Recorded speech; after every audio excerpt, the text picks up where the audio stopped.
It all begins on a very dark night in a building where a conversation is heard. Inside the building, two people are sitting in front of each other with cups of tea until the one in yellow laments. He had waited decades for his friend, and now, being very cold, he would only drink a cup of the beverage. Reincarnates fills the cup of his dear companion. The two were very young when they first met. The old man stares silently at his friend for a few seconds, also being stared at by the man with a scar on his face. As the tea pours slowly into his cup, he thinks that it has been 40 years since he met that young man. Some time ago, the man entered that place, begging for the great regression technique to be used on him because he wanted to return immediately to the past. The old man then thought about the feat of regressing someone to previous times. They stare at each other for a brief period during that day. That technique is one of the greatest achievements of the Gui family, having been researched for centuries and passed down. That stratagem was nearly impossible to use. The man with tied hair couldn't have completed it, but he had no choice and decided to give up. There were 5 materials needed to complete the technique, and it was impossible to obtain all of them. So he tells the man that if he brings the necessary materials, he will perform the ritual. The Thunder Bell, a sacred artifact of the Celestial Wind Cult, a golden incense burner of the divine Celestial Dragon family, the main essence of the 10,000-year-old carp,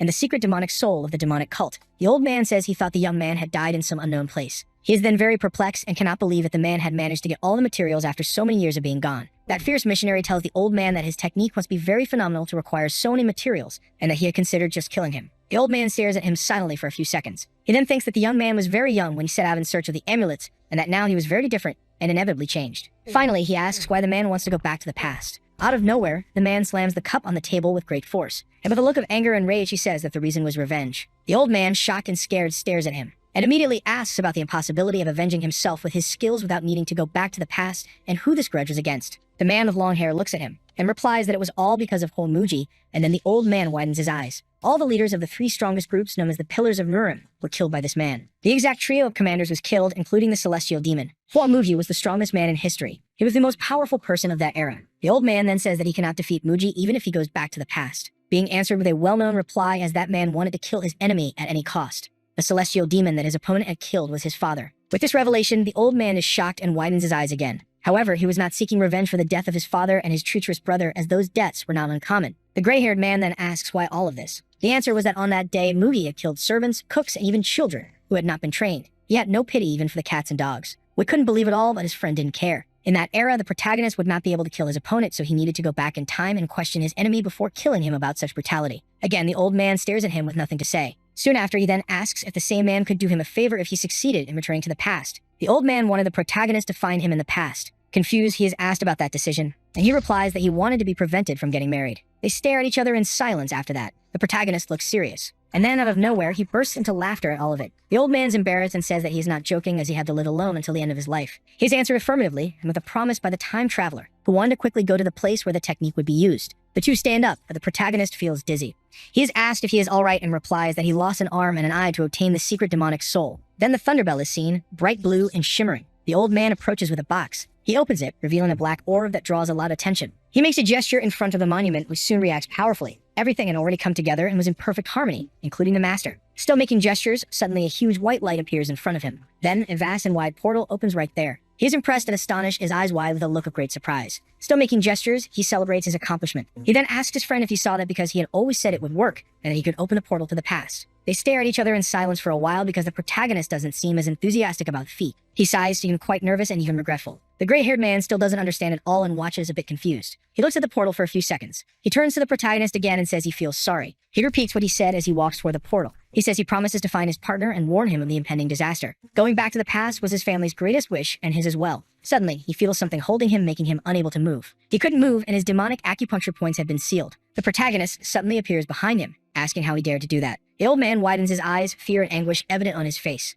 Of all the people in the world, he dared to betray the protagonist's trust. Suddenly, he is grabbed by the neck, held tightly for being a repulsive traitor, and he groans in pain, his face exuding agony and despair. He says he lost his head for a few minutes, regretting everything. He also says that obtaining all those materials must have been very difficult for the protagonist, and he had no right to betray his trust so blatantly. The man with the scar on his face looks at him with little pity or compassion, and then slowly begins to remove his hand from the old man's neck. Immediately after, he says that he too had been a selfish person, and for that reason, he managed to gather all the amulets he needed while the gray-haired man coughs heavily. He tells the old man that if it had been anyone else in his place, it would have been killed on the spot without mercy. But since it was him, everything was understandable and forgivable. The protagonist brings his hand close to the old man's coat, touches his chest, and thanks him for waiting for him all his life. Rayangja, astonished, widens his tear-filled eyes, while the protagonist looks at him with a face of admiration and pride. He then cries a lot, repentant, saying he is very sorry for doing all that and betraying his trust. His eyes overflow with tears of regret. Suddenly, the protagonist is startled. He slowly and carefully looks around. Some beautiful butterflies are seen resting nearby, and he realizes that time probably stopped. He is very surprised and doesn't understand any of it. A voice suddenly emerges, saying he has passed all the tests. He watches in silence for a few seconds, astonished. Suddenly, a very old person with a long beard and gray hair appears. The protagonist asks who that unknown being is. He is told that this person is the one who can send him back to the past. The old man says there is no way a human can understand the logic of the heavens and asks him if he really believed that a mere mortal could make the journey possible. What was truly needed to complete the technique was not just the materials but the effort he put into obtaining them all. He had passed the test because he lived his entire life with a single goal in mind and sacrificed everything for it. And his final test was to forgive Reincarnates. That was the hardest test of all, but it had been completed easily by him.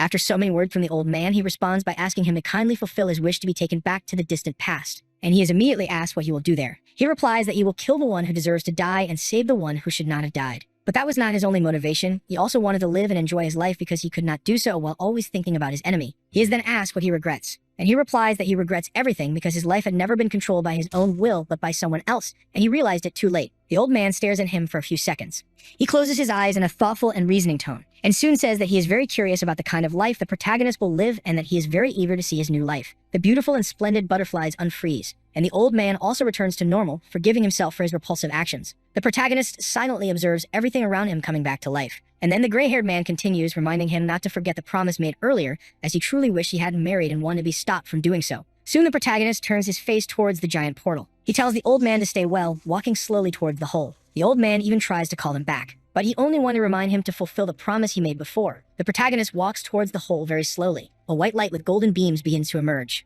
Then suddenly, he opens his eyes with a desperate expression and sees many people with weapons raised high. He widens his eyes and takes in everything around him. He realizes then that something had truly happened, considering the fact that he saw all those people gathered together. He had indeed returned to the true past. He looks around again, this time more intently, and he wears a look of admiration as he observes it all. Then he sees several thrones atop a building where many people are seated, and below them, many soldiers are lurking. The person seated on the middle throne had long black hair along with slanted eyes and a wicked expression. His face was quite stern. His eyes were brown, and his goatee was very well groomed, exuding an air of superiority over the others. That man would be the beloved and revered father of the protagonist. He looks there with a very attentive gaze. His son then also observes his surroundings carefully, and he is asked how much longer he would keep the others waiting, as well as being addressed as young master. A huge sword in the shape of a knife is strongly planted into the ground. A bizarre man with orange hair gives the command for the fight to finally begin. He and the protagonist stand face to face. The young master finally understands everything. That would be the long-awaited day. It would be there, in that moment, the combat of the new demon. The protagonist's father, who was the celestial demon, had declared that he would not limit the selection of the next leader of the cult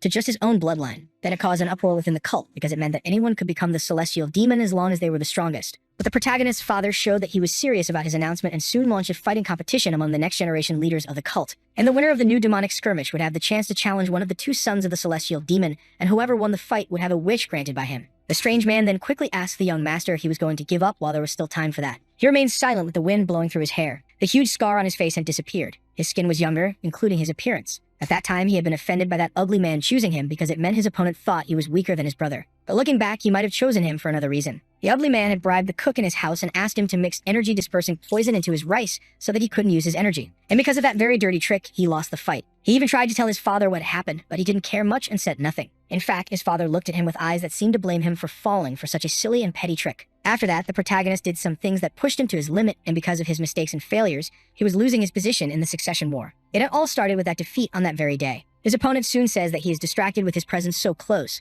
They stare at each other in silence for a few seconds, and the protagonist soon asks the name of his opponent. That ugly and bizarre man would be Gu Pyungho. He would be one of the 7 disciples of one of the 8 supreme demons, who was Gu Chiempa, the demon of the bloodstained sword of heaven. He is the 5th disciple and soon says that it seems that ugly man is very confident in his abilities to mess with him. Reasoning the protagonist didn't know something in the past, but at that moment, he already knew. Because of his eyes, his father already knew he was poisoned with the energy-dispersing poison.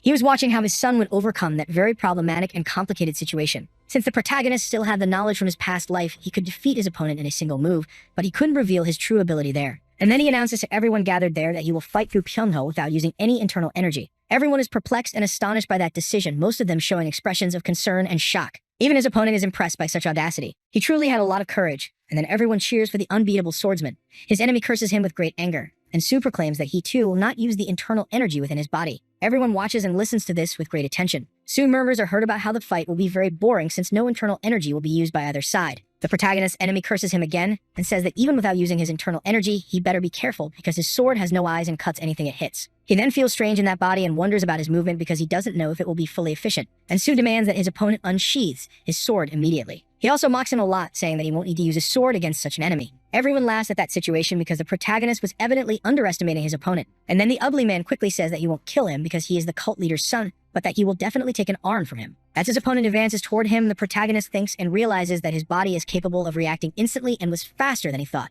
As his enemy gets closer and closer, he suddenly performs a backflip, dodging a blow that would have been fatal. He quickly lands on the ground with his sword firmly in hand. He then realizes that his heart is beating very fast because he is much younger now. His opponent is very angry that he dodged his strike, and for having laughed at him at that moment. The protagonist looks at him with eyes filled with anger and vengeance. The two charge at each other in a frenetically intense fight. That ugly man with orange hair is hit with a powerful elbow strike to his stomach. He groans in pain and agony, and soon receives another blow to the middle of his face, which will probably make him need dentures very soon. The protagonist grabs him by the shirt and prepares to deliver another precise blow quickly. Again, the punch is delivered to his enemy with great success as the ugly man is sent flying through the air from the force of the strike. The man spits out all the ketchup he used to flavor the protagonist's meal, and his face shows an expression of pain and great despair. He tries to prepare himself to grab his sword, but when he manages to touch it, he is reprimanded by the protagonist's hand. And the protagonist immediately asks his opponent if it was with that filthy hand that he used to administer the poison. His enemy's eyes fill with tears after that question. But the protagonist had no pity for that hand and the arm attached to it. His opponent screams in pain, despair, and agony. The audience screams in shock, surprise, and amazement as the ugly man lies face down on the ground, groaning heavily. The protagonist steps away from the fallen man and thinks that now that he has returned to the past, he will no longer let his actions be influenced by people who want to control his life. His father quickly raises his right hand.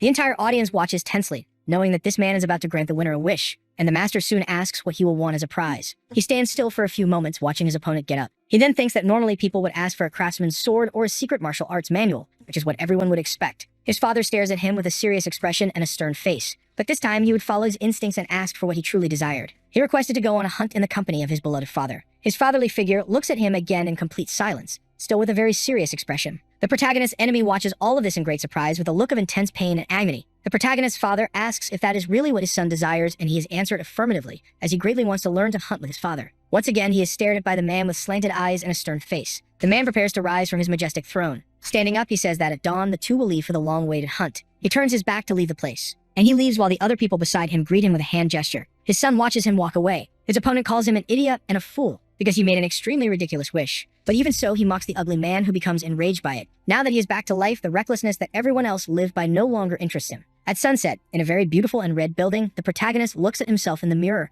and soon realizes that he is indeed very young again, and that he looks very different from his old appearance. He looks at himself in the mirror and can see his old face with a horrible scar on his cheek and a worn-out expression, and he wonders what his enemy Hormuji might be doing at that moment. If he could find and kill him before he became strong, the problem would be easily and quickly solved, but Mugi is difficult to find. He had appeared in Jianhu as if he had fallen from the sky. After he destroyed the Orthodox Marim alliances and the demonic cult, he soon hid in the world, leaving no traces or information, and trying to find him by saying his name to everyone would be a dangerous and very provocative act. In the end, the protagonist's intention is only to become stronger than Hormuji. While he is standing with his back to a bookshelf full of books, someone calls his name and congratulates him on fighting extremely well that day. That person standing there is Leon. She is very cute and would be the young master's bodyguard. And suddenly, the protagonist reflects on his companion's size and the fact that everything had been because of her. The body petrification technique allows the user to gain the ability to make their body resistant, and it is a secret technique known by his bodyguard. The only flaw in this martial art is that it makes the body enormous, and that girl had saved the protagonist by using herself as a human shield. His guardian soon asks why he is looking at her so pensively. He also thinks that he never noticed how pleasant her voice was. He immediately feels regret because he saw her as a mere guardian, but she was willing to sacrifice her life for her dear friend back then. He took her for granted in the same way that people take oxygen in the air for granted. He stares at her for a few seconds in absolute silence, and thinks that she is taller than he used to remember. The guardian is left speechless and somewhat confused by her friend's lack of words. Everyone said that Leon would become the greatest beauty in the world if she continued to grow that way. But even being so beautiful and perfect, she ended up getting very fat one day and became the young master's guardian. The protagonist didn't know that she cried a lot because she had gained so much weight, and he never realized that her eyes were puffy for that reason. He wonders how she must have felt because she gave up her appearance when she had the chance to become the greatest beauty in the world. He also thinks that perhaps he treated her more and more coldly as she gained weight. His eyes and expression of regret soon appear and are very obvious, and he silently promises her one thing: that he will get rid of the side effects of her body petrification technique. She asks if everything is okay with her friend because he remains very quiet. With his mouth closed, he continues to be speechless, but soon he says that he is fine and that he is feeling very good, and she retorts, saying he is acting very strangely. The protagonist thinks that this is to be expected because she cared a lot about him and noticed that he had changed his behavior a lot lately. He calls her to show her something very unusual and strange. She immediately asks where they are going at that moment, and he replies that chaos will be caused by them. They quickly arrive at a place where many people are dressed in gray. The protagonist asks one of them why he did such a thing. That old man with a white beard and closed eyes doesn't understand the reason for the questioning. The young master stares at a boy with serious, fixed eyes and asks why the boy poisoned his meal with an energy-dissipating poison. Upon hearing this, the guardian is very confused and surprised. The boy quickly denies all that information, but he had received 3,000 nyangs and had probably already gambled it all away. He had a huge debt because he was addicted to gambling, sent all his parents' money, and even the money from loans, and that's why he accepted to poison the food. He laments a lot and asks for forgiveness because he had been blinded by the nyangs offered to him. The protagonist questions whether Gukyungo was present to pay the promised money, and the boy quickly confirms, saying that the ugly man had made the payment in person. Suddenly, the boy is killed by a powerful strike from an extremely sharp and potent sword. Everyone around screams in despair and shock at the scene, but the protagonist does not regret ending that person's life, as he was insolent and truly lacked character. The old man with the beard pleads for forgiveness and says he will take full responsibility, but the young master is confused as the one to blame is already dead, and he is quickly retorted as everything that happens in that kitchen is the old man's responsibility. He then stares at the gray-bearded old man and asks Cooklim if everything unjust that happens in the cult is his dear father's fault. The cook doesn't quite understand the question, so he quickly responds saying that his apologies should not be interpreted in that way. Again, he is asked why he is blaming himself so much. The young master orders him to stop saying foolish things and to quickly prepare some tasty shredded chicken noodles because he already missed that dish. That poor old man with the white beard is left speechless. The protagonist is then questioned about missing the food as he had eaten that dish just a few days ago. He turns and stares at his guardian. She is also left speechless, looking at the young master. He thinks that for him, decades have already passed. The day after, at dawn in the Celestial Demon Pavilion, the protagonist's father asks what those things on him are, and he is told that they are items that will be very useful in the upcoming days of hunting. His father says he had only planned for a day of hunting, but he is quickly told that if they end up enjoying it, perhaps a few more days will be spent. The master stares at his son with the same serious and strange look as always, and he soon says that the protagonist has a very big and ambitious dream. Already among the enormous mountains and cliffs, they walk through the trees of that place. The young master soon says that his father is better at this than he had imagined, and he wonders if his father noticed that he hid his skills developed in his past life while fighting Gukyungo. He then also considers telling him everything, as it might be much better. He reveals that he indeed hid all of his abilities, and his father responds affirmatively, as he had already noticed it. The protagonist says he is not a boy who hisses, but a beast that hides its sharp claws. His father listens to all of this attentively and turns, asking why a fearsome beast would hide its so powerful claws. The young master responds saying he didn't think of it that way, and he has retorted, as that is the reason he is still just a kitten. His father questions how much of the Crescent sword art he has already mastered. That technique is only passed down through the lineage of the celestial demons, and it is an extremely advanced martial art, very similar to the one learned by the supreme demonic beings. The protagonist had already mastered it completely. Suddenly, a massive explosion occurs beside him. It was a shot, and if he hadn't dodged, his cheek would have been blown off. His father confirms the complete mastery, but his son is very worried,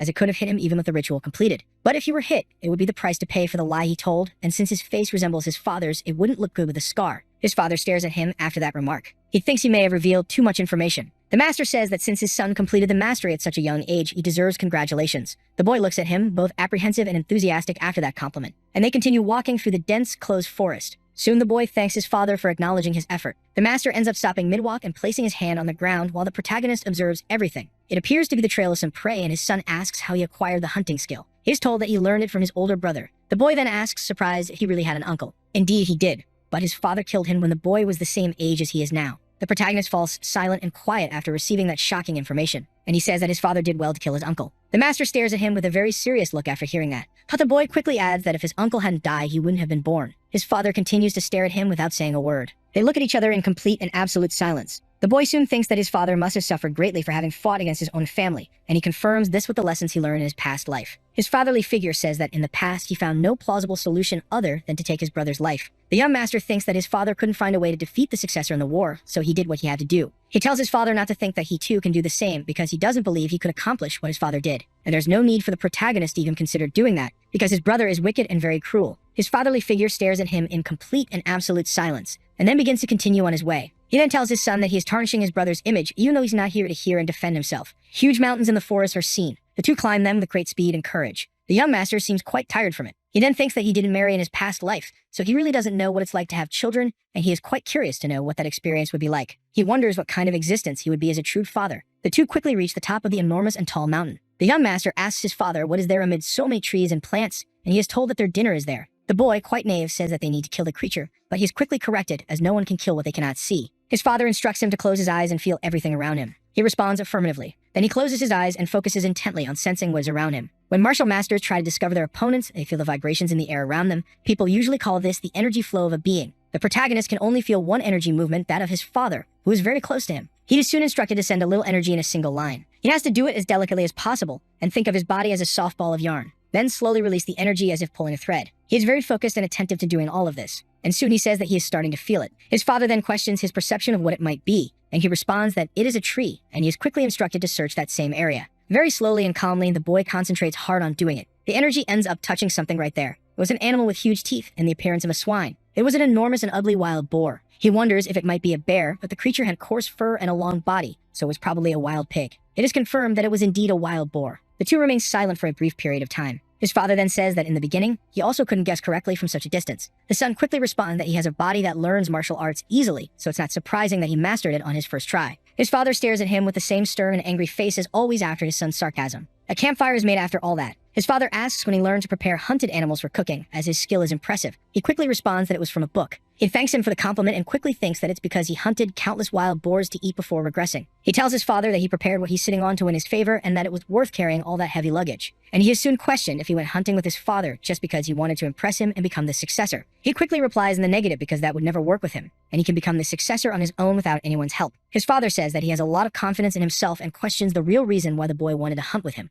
There were two reasons. The first goal had already been accomplished, which was to learn all this to become stronger. The second goal is left unsaid by the boy. He then says that he feared his father might misunderstand because he didn't want to become stronger to be the celestial demon, and he wasn't going to waste his youth on that. He would be satisfied if he could learn the martial arts of the divine demonic being and become a successor. He then remains silent for a few brief moments. He thinks that he must quickly acquire the demonic art of the 9 calamities in order to master it and go beyond this level. Closing his eyes and concentrating on his thoughts, he reasons that even with his father mastering the technique, he still lost to Hoamuji. He would at least need to learn it. He is suddenly asked about the second reason. He is a bit startled because he was deep in thought, and he quickly responds that he just wanted to spend some time alone with his father, and this would be their first time doing that. His fatherly figure says that this is a useless emotion that will end up killing him. The young master is confused because his father is incredible, being the strongest person in the world, and everything he does is perfect to observe. His fatherly figure stares at him for a few seconds. Then he turns his face away from his son, showing a very thoughtful and even regretful expression, but he remains silent without saying a word. Whenever the young master tried to remember his father, he had no memories of him because only bad recollections existed. In this life, he didn't want to have only those bad memories filled with fear, but his father shouldn't be happy because it wasn't about him, it was for the protagonist. At dawn, the young master already intends to leave that place, but his father rebukes that intention, saying they need to return with at least a tiger from there. The boy is puzzled by his master's goodwill, and is soon instructed not to stand idle like a fool and to follow him. He responds very enthusiastically in the affirmative. Amidst many green and giant bamboo trees, his father instructs him to close his eyes again. The target is to the right, 100 meters away, much farther than the last prey. His master wants him to feel the wind this time and infuse his energy into that calm breeze. He thinks that in all the time he spent learning martial arts, he never infused his power into something so unusual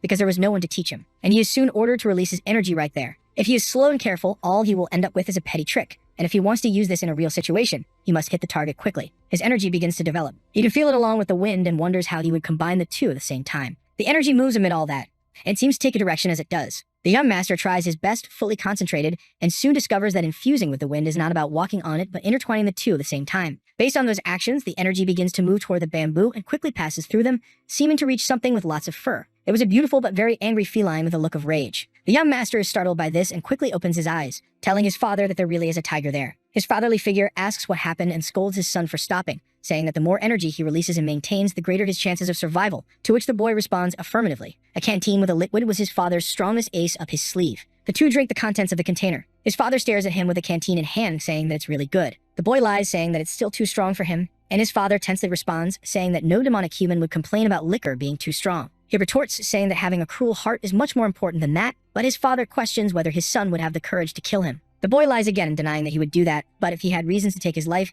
he would definitely kill him without mercy. This was the first time the two had a decent conversation that day, and the protagonist couldn't value his life before his father's. He quickly reaffirms that he wouldn't kill him. His fatherly figure then says that if, at that point, he falters, he doesn't have a truly cruel heart. The protagonist responds by saying that you will learn to drink strong liquor then, and takes a large gulp of the liquid quickly. His father stares at him without saying a word. Back in the city's buildings, the young master meditates in the middle of a room, lamenting something. He wears a thoughtful and sad expression. He reasons that after focusing on a few days of training since his regression, he can now infuse his energy into the wind freely, maintaining 3 or 4 lines. He didn't expect his father to teach him those things, and it was as good as gaining an extra life because now he could detect an enemy lurking first. And if he continues training and manages to release more than 10 lines of energy at the same time, finally he would be able to neutralize any stealth techniques used by his enemies. But there was a catch to all of this. Even his father, who was much more skilled, lost to Hoamuji because the Celestial Demon Pavilion was infiltrated. The complex is a place that was carefully protected by 3 barrier formations, 6 sets of traps, and a carefully selected elite group. There were also 8 supreme demons in different directions, along with their subordinates, protecting the Celestial Demon.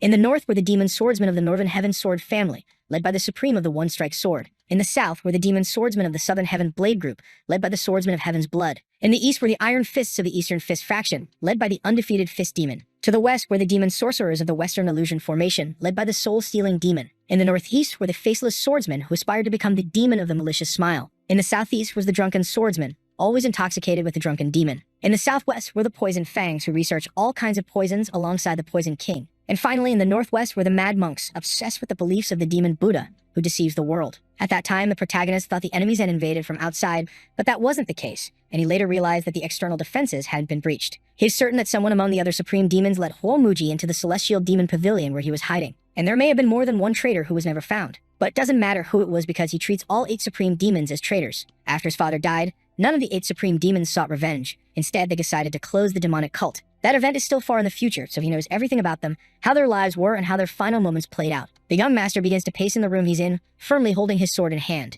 and he thinks that this time he will use the 8 supreme demons in every way possible. As he walks toward the exit, he hears someone offensively asking about him to his guardian. The man says he can't stand waiting any longer and asks Lee to fetch him immediately. She becomes very angry, but soon the young master arrives, asking what she's doing there. Lee is very surprised by his sudden appearance. He had earnestly asked her to take care of her life while he trained, but she disobeyed. The man who was there celebrates the appearance of the second young master and questions him about why he's been training so much. The man's name was Yang Po, and he was a disciple of the Swordsman of Heaven's Blood. The reason he acted so rudely was because of the Celestial Demon. After the Celestial Demon announced the possibility that anyone could become the successor, being his son no longer seemed so special and fueled the ambitious desires of many. The protagonist asks what the man wants. He responds by saying that Pyeongmo can no longer practice martial arts after the fight they had. The conversation heats up after some mocking exchanges. After the protagonist mocks him again, the man demands that he go and apologize immediately for crippling his friend. The young master already knows why all this is happening. It's because the best disciple of the Swordsman of Heaven's Blood wasn't selected, and that's why his subordinates were trying to impress him. Yang Po wanted to make him apologize so he could later boast about it. The protagonist quickly provokes his enemy,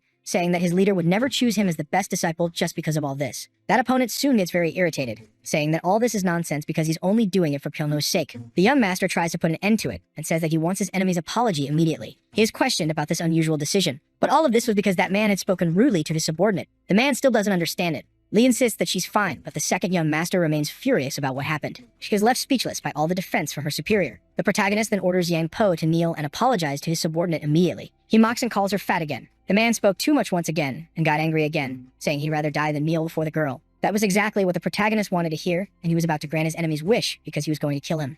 He draws his sharp and enormous sword. His opponent becomes very tense at the sight of it, and Lee watches everything with a look of intense fear. Yang Po calls the second young master a complete madman. The protagonist quickly gives 2 options, an apology or a fight. He provokes his enemy by talking about how dissatisfied his master would be if he decided to back down. He is soon questioned about the reason for all of this, and he responds that he doesn't care or even understands the group's pursuit of revenge. But he would not tolerate insults to his subordinate under any circumstances. Lee watches her friend say all this with a look of great surprise. Yang Po laughs and calls the guardian a pig, but the protagonist doesn't lower his guard because she means a lot to him. His enemy immediately draws his huge sword. All his friends tell him not to attack. Even Lee tries to stop the fight, but the battle was already set between the two. Since the protagonist was the son of the Celestial Demon, Yang Po only wanted to take one of his arms as a trophy from the fight. The second young master listens to those words intently, without any apparent concern. Everyone around them is tense and fearful. The enemy prepares with his enormous and sharp sword and charges at the protagonist without mercy. But he is quickly and easily stopped by the protagonist with a precise strike to the face. His friends are shocked after witnessing this. Lee is greatly surprised by the blow. The cause of Yang Po's death was his own mouth. He had used it to hurl insults at Lee and had also refused to apologize. The protagonist pulls his sword from Yang Po's mouth, who quickly falls to the ground dead.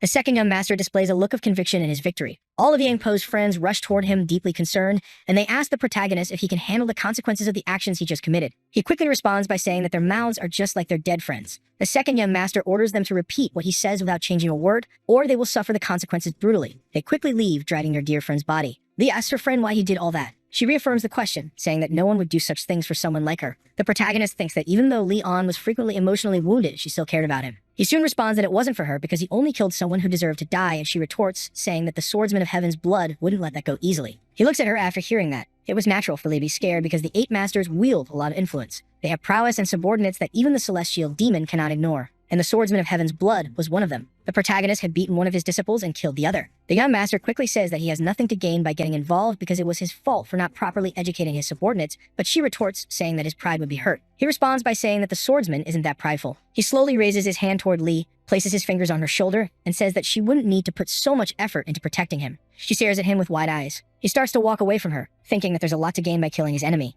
He had crushed Gupyeongo and killed Yang Po, so in this way he would attract a lot of attention and could even earn some points in the succession struggle. Suddenly, he was called by Lee and thanked by her for that day. She was very happy that he had stood by her, and she said it from the bottom of her heart. The protagonist turns his face with a small smile on his face without saying a word, and he quickly responds harshly, saying it's good that she's grateful and that she shouldn't forget it, to which she agrees. He walks away, continuing forward, thinking about how nice it is to see Leon smiling like that. The moon was already appearing in the sky. Meanwhile, the protagonist is sitting on a large stone with a very downcast expression. He then thinks that he had sunk into a feeling of defeat after fleeing. He had felt so depressed that if he didn't have a goal, he would certainly already be dead. He wonders how things would have been if he hadn't discovered the Great Regression technique. Suddenly, his eyes widen. An orange light appears beside him. He looks at himself in that light, which forms a kind of mirror. The light continues to pass beside him, and then an old man with a beard and a sword appears. He observes him intently at that moment. That man was the swordsman of Heaven's Blood. He hadn't expected his arrival so quickly and wondered how he could dodge the sword in his current state. Even with his knowledge from his past life, he still lacked the internal energy to be capable of that. The sword passed very close to his neck. He stayed alert,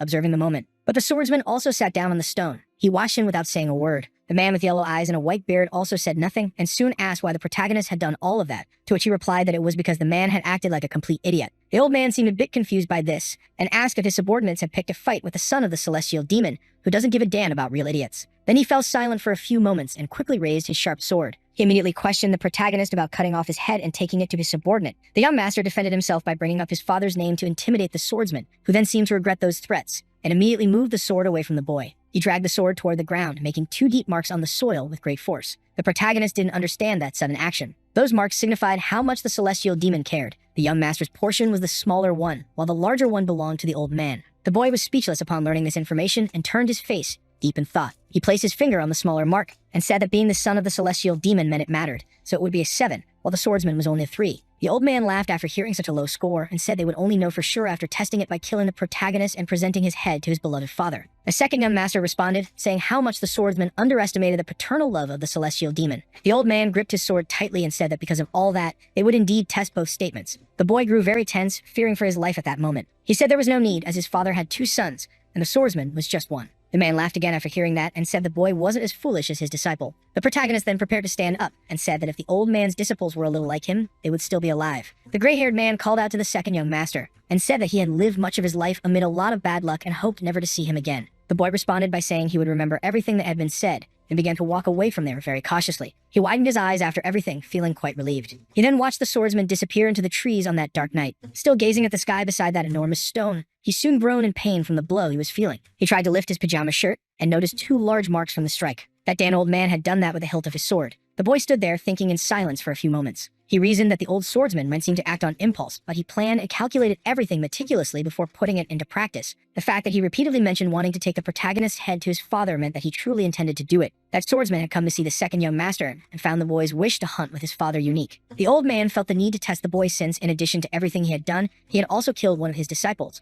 That's why he wanted to see if the boy was worthy of succession. That celestial demon of the blood sword might be the protagonist's first opponent. The boy was concentrating, eyes closed, while training. The energy emanating from him at that moment was evident. The energy beams began to move towards something. The boy quickly opened his eyes, startled by something. A step was heard on the roof of the building he was in, and he quickly climbed up there. At the top of the building, the boy gripped his sword tightly and soon spotted the person standing on the roof. He watched closely as the man looked at the sky from atop the roof. It was his beloved father who was there. He immediately stared at him with the usual serious expression and then said that he had heard that the boy had killed the disciple of the celestial demon of the blood sword. The boy listened attentively to the serious and calm expression and soon responded by confirming the fact because the disciple truly deserved to have his life taken. His father retorted very angrily, saying that whether or not he deserved to die, the celestial demon of the blood sword had come after him because of that incident, and he wanted the protagonist to receive punishment immediately. The second young master repeats this information in the form of a question, and it is confirmed, even though it seems like an unusual request coming from such a person. The protagonist quickly thinks that his enemy is trying to test the relationship he has with his father to see if he will be punished for what he did. Knowing this, he will also discover whether his father considers him a candidate for the succession of the throne. His father soon affirms that he indeed intends to punish him for what he did. The boy retorts, saying that there's no reason for such punishment, but he is told that justifications can always be made. He listens to all this, tense and shocked by his master's decision. The leader brings back a question the boy had asked about who the most trustworthy supreme demon would be. The young master confirms that he had indeed asked that question. He had inquired about whom his father trusted the most among all the supreme demons while they drank liquor by the campfire. At that time, his father had remained silent after the question. No answer was given back then. But at that moment, his father answers, saying that he trusts no one, not even the supreme demons, leaving his son utterly surprised. The boy had said that hierarchy and discipline need to be established, but his father wanted to hear his true thoughts without any nonsense about corruption. His fatherly figure waits patiently for an answer, staring at him. The second young master remains silent for a few moments, then prepares to say what he wanted. He feels that at some point they lost the way of the demon. His father listens to this with great tension and concern. He repeats the information in question, and his son responds affirmatively. He then asks what the way of the demon means to the boy. The boy thinks it's merely a belief that only that cult holds to defeat absolute evil. His father asks, reaffirming the information given, and the boy confirms, adding that he doesn't believe the orthodox faction is the direct opposite of the cult. His father then asks what it is then. The boy replies that it is absolute evil. That complete malignancy is so cowardly and wicked that no human in the world can endure it. Even demons would despise it and distance themselves from it.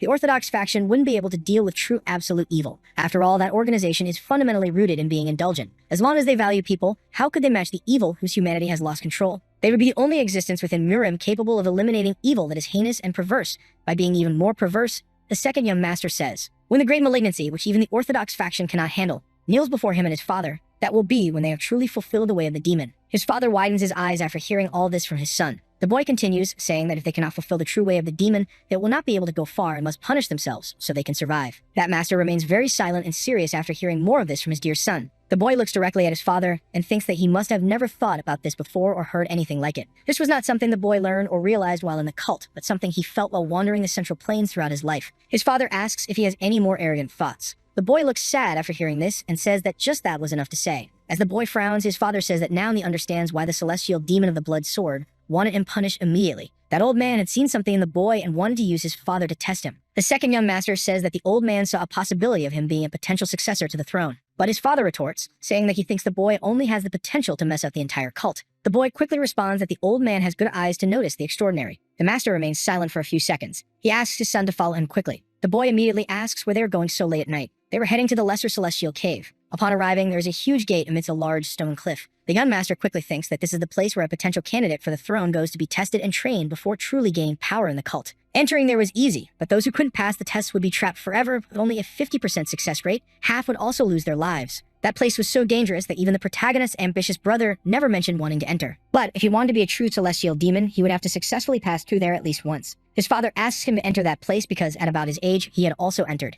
The boy asks how long it took him to get out, and he is told exactly 2 months. The young master is very surprised because his father was known as the most talented in martial arts among all the celestial demons, and even so, it took him that long. His fatherly figure quickly adds that he was the only one who managed to get out in 2 months because on average, the others took 3 years. As punishment, the boy would enter there without any protection. The two remain silent for a while. The boy thinks that his father is sending him to a place where he might die just because the celestial demon of the blood sword wanted it. He wonders if his father really doesn't care about him or wishes for him to come out of there alive and much stronger than before. The boy's face shows great sadness, but he soon forms a small, timid smile and tells his father that he will try to get out even earlier, breaking the record. His fatherly figure only tells him to stay alive in there. The protagonist slowly enters the place, taking very short steps. He walks further into the area, with blue lights lined up along the sides. He thinks about how terrible that place must be for so many people to remain there. He silently observes an immense door in front of him. He walks toward it very slowly, carefully observing everything around him. Then 5 rules appear, giving instructions on everything that will happen there and the chances he will have. He reads everything attentively, and then considers eating some of the grain balls that were right there, but quickly decides not to waste any more time and start the mission immediately. Suddenly, something appears around him. Many enemies emerge, surrounding him. Some red marks are seen on these opponents, and the protagonist quickly realizes that he must strike with his sword where those marks are. He begins to strike the enemies frantically with precise blows. His expression is one of intense concentration and anger, while his eyes show a strong desire to achieve his goal. He delivers countless precise strikes to all the mannequins there. Embers flies after each strike of his sword. Those mannequins were more resistant than he had anticipated. He looks around with great attention and thinks that he cannot let those opponents go underground because they would move away. He quickly heads toward the fleeing ones, dodges all the debris from the opponents, takes a huge leap high into the air, and lands a precise strike, cutting the mannequin into several pieces. In motion, he observes everything around him with great attention and calm. Then he spots the last remaining opponent. He quickly runs toward the mannequin, which was already almost entirely submerged in the ground. Only its head remained on the surface, but the protagonist quickly manages to finish off the last objective. Relieved, he thinks that he almost had to spend more days there because he had let his guard down, and it would have been impossible to pass this test with his previous abilities. He silently observes the battlefield and walks toward a door. He notices something written on the walls of the place. There were some accounts of the number of attempts, as well as many questions about life left behind by those who had been there before. The protagonist observes a very familiar handwriting in front of him. It was the handwriting of his father written there in that place. Although his father wasn't wrong, He couldn't believe that he had reprimanded all of their ancestors. After passing by the writings, he carefully observes what lies ahead. There were many weapons on the walls and an enormous red circle on the floor. The protagonist observes everything with great attention and caution, thinking that given the number of weapons in that place, it would probably be necessary to use all of them to complete the mission successfully. 3 instructions are given to the protagonist, including warnings and an order to stand inside the crimson circle if he was ready. He steps into the red circle marked on the ground as he is already prepared for the start of the mission. A boulder with a circle on top quickly rises from the ground. He observes it in front of him in total and complete silence, without saying a word. He thinks he has too much time to complete the simple task of cutting the boulder in half and would likely be able to cut hundreds of them in 2 hours using the power of his sword. He also reasons that there must be a reason for the instruction that appeared moments before. He quickly grips his sword firmly in his hands and strikes the boulder with all the strength his body possesses. But the sword broke in half despite being quite strong, and he concluded that simply striking it like that wouldn't work to complete the mission successfully. The protagonist then decided to use the enhanced weapon aura to quickly pass the test without too many difficulties and adversities. The sharp and pointed sword glowed with a bright blue light, just like his left eye, which also shone intensely. The protagonist suddenly widened his eyes with a look of intense focus. He remained silent for a brief period, in absolute and complete silence. With his weapon already prepared to strike, he decided to stop because it would be too easy to complete the mission in such a simple way. He wondered how the other people who had passed through there before had managed to finish it. He quickly ran back to the inscriptions. Many accounts said they only completed the objective by using the enhanced sword aura. Only one mentioned not using the power. Many writings agreed that it was impossible to succeed without using the enhanced weapon, but the protagonist wondered how his father had completed the mission. His father's account mentioned that it was all complete nonsense and that if there was heat, the person would lose. The protagonist was confused by why his father had said that, as his usual behavior would have been just to reprimand them and end everything. The mission's instructions reappeared and the young master pondered over them, realizing that the message didn't say he had to use the power, but that he could. He quickly uncovered the solution. He would only succeed in the mission by not using the aura, and that's what his father was trying to convey in that inscription. He then began to strike the hard sphere. An axe was also used for that purpose. Even a hammer was tried at that moment. The protagonist grew increasingly angry and desperate because his time was running out, and he hadn't even made a mark on the sphere. He quickly thought he should just use the aura to finish the mission and be done with it. His teeth ground in frustration. He thought hard and let out a loud scream. His father had split the sphere in half without even using the enhanced sword aura. Suddenly, an idea came to his mind. He closed his eyes and focused on everything around him. The energy he emitted moved toward the hard sphere. All the light beams focused on the sphere. The boy quickly widened his eye. He could perceive and detect a subtle line that he hadn't been able to see with just his eyes when looking at the sphere. He grabbed his sword to attempt to strike. As it wasn't an illusion, there was indeed a perfect circle around the circumference of the sphere. He closed his eyes and concentrated on his strike. The sword moved so quickly that it left a large white trail of light. After the strike, the sphere split perfectly in half. The boy was very happy and celebrated because he had achieved that feat. But something was still inside the sphere. It was something quite interesting and useful. It was a demonic essence pill. If a demonic human who had learned demonic martial arts consumed the pill, they would be able to gain an enormous amount of energy. The protagonist quickly realized that if he had cut the sphere with the enhanced sword aura, the demonic essence would have exploded due to the high temperature. There was a fine reward given to the person who cut the sphere solely and exclusively with the weapon. The second young master then thanked his father, who had written in the message not to generate heat while trying to complete the mission as he swallowed the pill. He sat on the ground, closing his eyes and concentrating as intense purple energy radiated from his body. His expression was one of pure concentration, and his face clearly reflected that. The purple light on his body grew stronger and more radiant.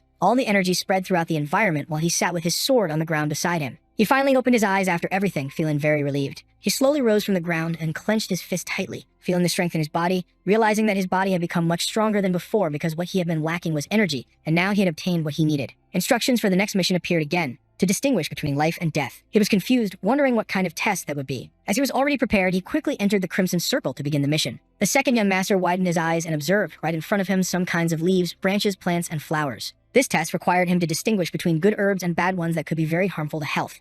He thought carefully about how to complete the mission, his expression serious. He then remembered searching everywhere for the ingredients that Ju Rai-Anja had requested. Because of that, he already knew how to differentiate all types of poisonous herbs and plants and even knew their effects on the human body. This test was easy for him to complete. He quickly reached for a leaf that was there. The plant with its many leaves and bright green color was the only thing that wasn't poisonous. He analyzed it carefully, holding it firmly in his hand. He looked again at the panel with all the plants laid out on it. He then considered that there must be a second test to prevent anyone from passing purely by luck. Those who knew nothing would have to consume everything to find out what was safe. He held a stem with some leaves in his hand and carefully analyzed it. He looked back at the table with the plants and realized that no new mission had appeared after he completed that one. He wondered if that was the end of everything. The second young master widened his eyes as he noticed something out of the corner of his eye and moved back toward the writings on the wall. Many accounts of poisonous plants and numerous attempts were there, along with many desperate writings from those who had passed through there before. The protagonist's father had written not to rely on luck, which meant he remembered everything he ate from the first test. Then the instructions for the final test appeared. The second young master had to survive an illusion formation, the trap of life or death. If he failed that trial, he would certainly die. The writings on the wall spoke of that test with great terror, as it was very frightening and difficult. His father's writing advised his son not to rest, leaving him a little confused as he read it. The second young master, holding his sharp sword, thought that although his father had left some tips for that test, it also seemed to be advice on how he should live his life from that moment on. Suddenly, he heard a noise and became very alert. His eyes widened in intense focus. Suddenly, he found himself in a sort of desert, looking around, not understanding much. The place had very realistic fauna and a strong wind. It all seemed very real and convincing. He was impressed because he didn't think the illusion formation of the trap of life or death could create things so real. Out of nowhere, he heard a noise coming from around him and looked closely to see what it was. Many people with zombie-like faces suddenly appeared there. Even though it was all just an illusion, the protagonist could feel their presence entirely and could even sense their intent to kill him. The second young master then thought that all of this was indeed a great opportunity for him. He quickly drew his enormous, sharp sword from its sheath, holding it in front of the hideous and terrifying zombies, who became enraged upon seeing him holding a weapon to attack them. They charged at the protagonist without mercy, intending to kill him. The second young master's eyes widened in a look of despair as he saw everything unfold, as there were many enemies against just him. He then dodged a fatal blow from one of the zombies and managed to counterstrike his enemy fatally in the face. But there were still countless opponents ahead, and it would be very difficult to defeat them all alone without anyone's help. Despite all this, the protagonist refused to give up, even though the scenario was unfavorable for him. He thought that since he was no longer dealing with mere humans, he could fight them without hesitation and without mercy. Thanks to the demonic essence pill, he could use his energy easily, without difficulty or adversity. The swords and weapons of all his opponents were pointed at him, ready to wound him without mercy. From all sides, there were well-armed opponents with sharp and pointed objects that would certainly do significant damage to human skin. But the protagonist wasn't afraid and looked at all with great courage, as he was fearless and brave. He then observed all his opponents with great calm and caution, holding his weapon firmly. He stared intently at the zombies without hesitation, as they all charged at him, well-armed without mercy, intending to kill him. He took a brief breath to focus and start the battle quickly. All the zombies surrounded him, intent on causing him immense harm. Suddenly, a blue energy beam shot out from the protagonist, heading toward all his opponents. They are left confused, not understanding what is happening at that exact moment. Quickly, they begin to disintegrate due to the force of the energy unleashed by the second young master. Suddenly, they start to fall apart easily, as the protagonist commands it all calmly, without hesitation. A lot of ketchup is seen splattering around the area due to the battle against the zombies. The second young master raises his sword amidst the catastrophic battle scene. He firmly grips his sharp weapon at his side. He carefully scans his surroundings with a keen eye, wondering if it all ended so easily in such a short time of battle and struggle. A dense gray dust surrounds him, and he thinks it would be a shame if that were all there was to it. Once again, the second young master widens his eyes, his expression filled with intense focus. A small, subtle smile forms at the corner of his mouth as he realizes that it isn't over yet, because the energy he senses coming from the area is even more powerful. Mujuk swings his katana with fierce determination in yet another strike. Even with an entire army before him, the young man focuses on continuing to strike them down,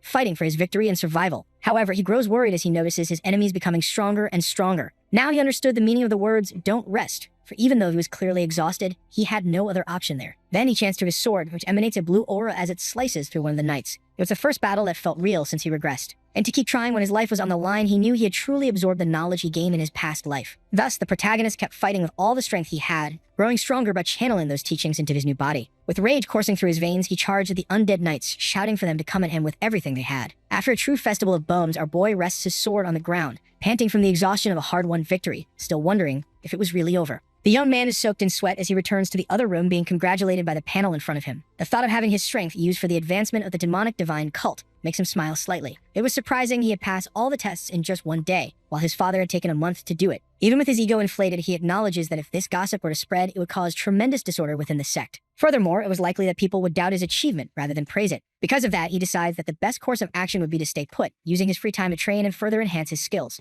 Exactly 100 days later, the young man returns and leaps toward the sacred pagoda. Upon seeing the young man, his father looks at him and comments on how long it took for him to return in a tone of disdain. Even offended, Mujuk sets aside his pride and lies, replying that he did his best, but it was really hard to beat his father's record. Wujin asks if his son managed to cut the iron ball correctly, and he nods, adding that he didn't even rest during the final trial's formation. His father clenches his jaw, but the scowl turns into a proud smile. Mujuk is surprised to catch his father smiling, which was very rare. However, when he looks up again, he sees that his father has a serious face, making him wonder if that smile was just an illusion in his mind. Wujin praises him, saying that apparently he was more talented than the father had thought, to which Mujuk replies that it's a matter of genetics. Hearing that, the old man seems satisfied with the answer. Before, the young man believed his father liked to create rivalry among his children, but now he understood that he could endure even the death of a child for the sake of the sect. From that moment on, he knew for sure that his father took no pleasure in seeing them fight. Interrupting the fatherly moment, someone comments that completing the arduous challenges in the caves in 100 days was no small feat. It was an older and powerful man who had Wujin's full trust, with only one master above him. It was the chief strategist, Myung-sama. Upon recognizing him, the warrior greets him, stating it had been a long time since they last met. The strategist celebrates the young man's presence, as he had been wanting to discuss an important matter for the sect,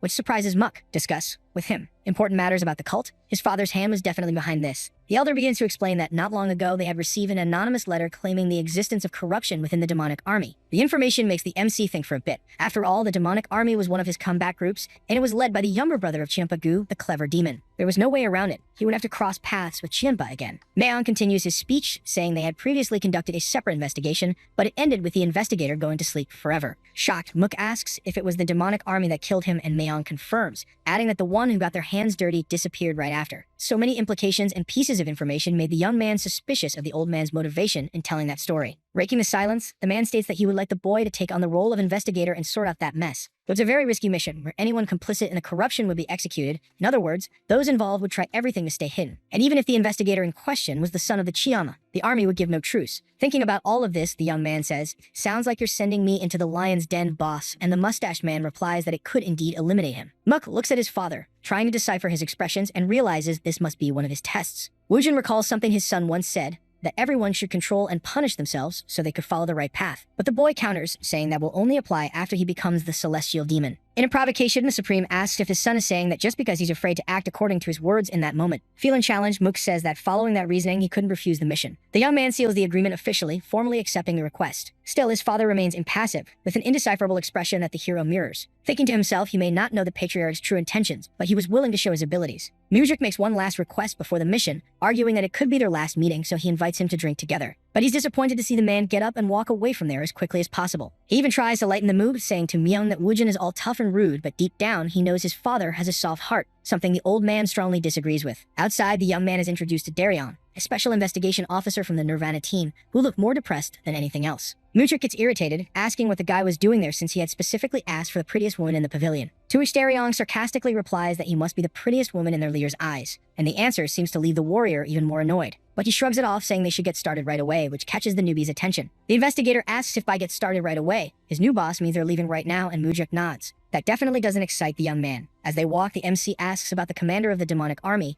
and Darion says his name is Kyonin Gu, younger brother of Chiampagu. He adds that it was his 8th winter as commander, and he took on all kinds of risky missions until everyone recognized them as an elite force. The story makes Mujik conclude that he was doing a good job, apparently, and his new companion agrees. As they climb the stairs, he stops and turns to Darion, which makes him ask if something is wrong. It's not like the young master was really interested, but the companion didn't seem excited about the investigation. Tired, the man denies the accusation. Still, the MC couldn't see a trace of enthusiasm in his gaze or voice, and he explains that even if they discover something, he knows nothing there will change. The MC stares at him for a moment, wondering if he was implying that unless they replaced every member of the army, the sect wouldn't change. He keeps walking, thoughtful, and asks Darion if he wasn't afraid, to which the young man replies no. Unconvinced, the protagonist insists, asking how that's possible, since the previous investigator had been coldly eliminated, and the newbie reveals that the previous one was his direct superior. That information leaves the hero in complete shock, and Darion still adds, "He's the one who taught me what I know today." Knowing that, it was understandable that the man constantly had the look of someone on the verge of collapsing, asking how that was possible, given that the former officer. The duo finally arrives at the palace of the demonic dragon, coming face to face with two men who ask where they came from. Darion introduces himself and says he has business with the commander of the demonic army. Mujik is surprised by the young man's boldness. However, the guards don't seem convinced, stating that he doesn't seem special at all, and that they couldn't pass without permission. The investigator opens his book and pulls out a document showing the official order they had talked so much about, making the guards believe what he said, but they would still need to report it to their supervisor, which in the boy's eyes wasn't necessary. The brutes tell him once again that he can't enter without the superior's permission, and he asks if they really intend to stop the special investigator. A bald one gets irritated, saying he couldn't care less who he was. As long as he's in that place, he'll follow their rules. Darion feels offended at having his orders dismissed, and the other guard reinforces that without that title, he's all talk and no action. Noticing the tension on his friend's face, Mujik finally intervenes, asking the guards if they know who he is, and to his luck or misfortune, they nod. Then the young man steps forward, surprised by the rude attitude both had, even knowing his identity. Tired of talking, he kicks them in the groin, making them fall from the pain. Darion freezes until his friend calls his attention, asking if he was still going to show the way or if he preferred to stay right there, and he nods. He didn't need to do that to the guy's god, they dropped in pain. As they move forward, they are greeted by even more giant men who seem to be expecting them. Darion is already stressed and yells, asking if they're blind not to see that they're obstructing a sanctioned officer, threatening them with arrest. Some of the men laugh while others watch him freak out. A tall and strong man shouts from the back of the group, asking who's causing a ruckus in the place. Once again, Darion tries to explain his position and demands the man reveal his name and rank. The bald man with a mean look introduces himself as Dang Go, captain of the 1st Division of the demonic guard, asking if the kid was satisfied.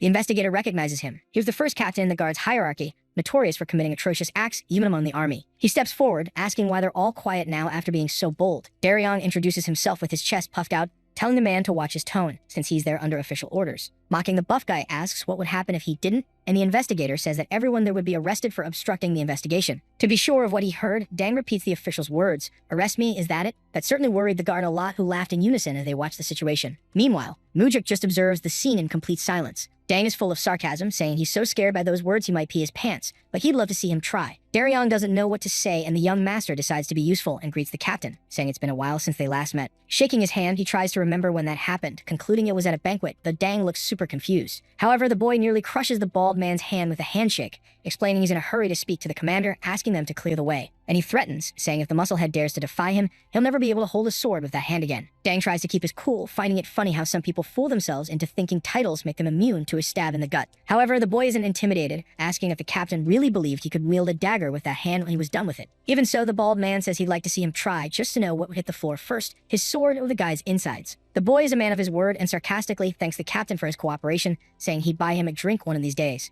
As they continue walking, Daryong asks if the young master really knew Dango, and he denies it. That was their first encounter. Hearing that leaves his companion confused, and Mujik explains he broke the guy's hand the moment he shook it, so he'd be eating with his left hand for a while. The officer is in disbelief but gets cut off before it becomes a full conversation as the MC tells him to hurry up and lead the way. As they climb the stairs, Daryong says the office is on the 7th floor. Again, the pair runs into more guards who say they can't enter without an appointment. Already exhausted from all this, Mujik sighs, asking if those people don't get tired of saying the same thing over and over. Out of patience, he orders the guards to move aside, since they were there on an official investigation, and the trio refuses the request. The MC pulls out the permission document in front of the man, saying that ignoring that paper means ignoring the very leader of the cult, his father. Upon hearing that, the brutes start trembling, and he adds that although they could disrespect the pair however they wanted, trying to stop them would be proof they don't respect the cult leader. From inside the room, a voice shouts for them to let the young master in. An older man greets them, welcoming them to his residence. He makes a pun about his staff taking work too seriously, saying they were ignorant, so that behavior was expected. So if this was the commander of the demonic army, Gu, Mujik could feel an absurd level of life energy emanating from the old man. His aura was so intense that just being near him made Daryong uncomfortable. The young man suggests that the guards must have too much free time since they were picking fights, and says making them read a book or something wouldn't be a bad idea.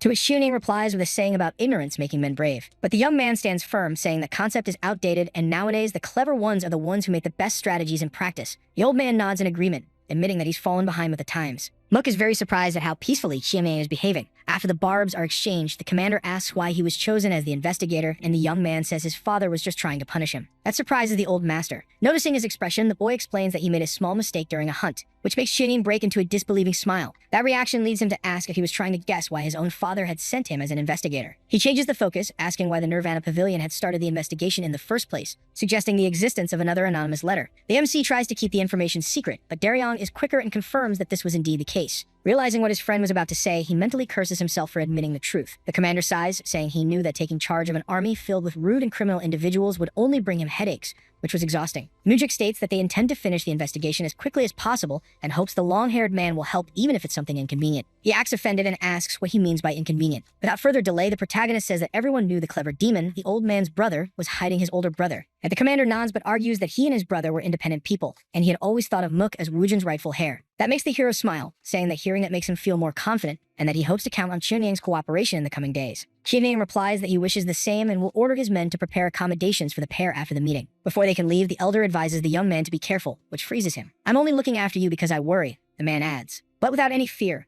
Mujik asks if he was afraid he'd suffer the same fate as the previous investigator. But Xiuning smiles and denies it, saying that surely the leader of the cult didn't send his own son there to sleep forever. And he even assures that he'll keep an eye out whenever he can, and Mujik thanks him for the concern. With the matter closed, the two friends leave the room. As this happens, the commander's expression transforms into a dark scowl. Meanwhile, the MC smiles, thinking to himself that the reason his father sent him was for one of them to end up dead. Far from there, in Wujin's room, Meong is trying to convince him that this was a very serious matter and that he regrets not having gone in person to handle it. And he argues that the young master had told him earlier that they had strayed from the right path. Finishing his reasoning, Meong asks if that's why he sent his son to the wolves, because of a provocation between father and son. But Wujin is convinced that if one is going to go around talking big, that it's better to start acting in accordance with their words. Leaving his friend and advisor surprised, as it really seemed he had sent his son to get screwed. A raven hangs upside down, barely hanging on in the demon dragon's chamber, and the guards wonder what the hell that was. The guards murmur, and one of them says it's clearly someone with nothing better to do. Further away, Mujik and Daryong are the target of comments about being meddlers, regardless of whether they're investigators or not. And the young master notices that the men who stopped him at the entrance are the ones complaining the most. One of the men shouts at the pair that this has gone too far. The hero asks who that is, and the man yells, introducing himself as Ho Jiang,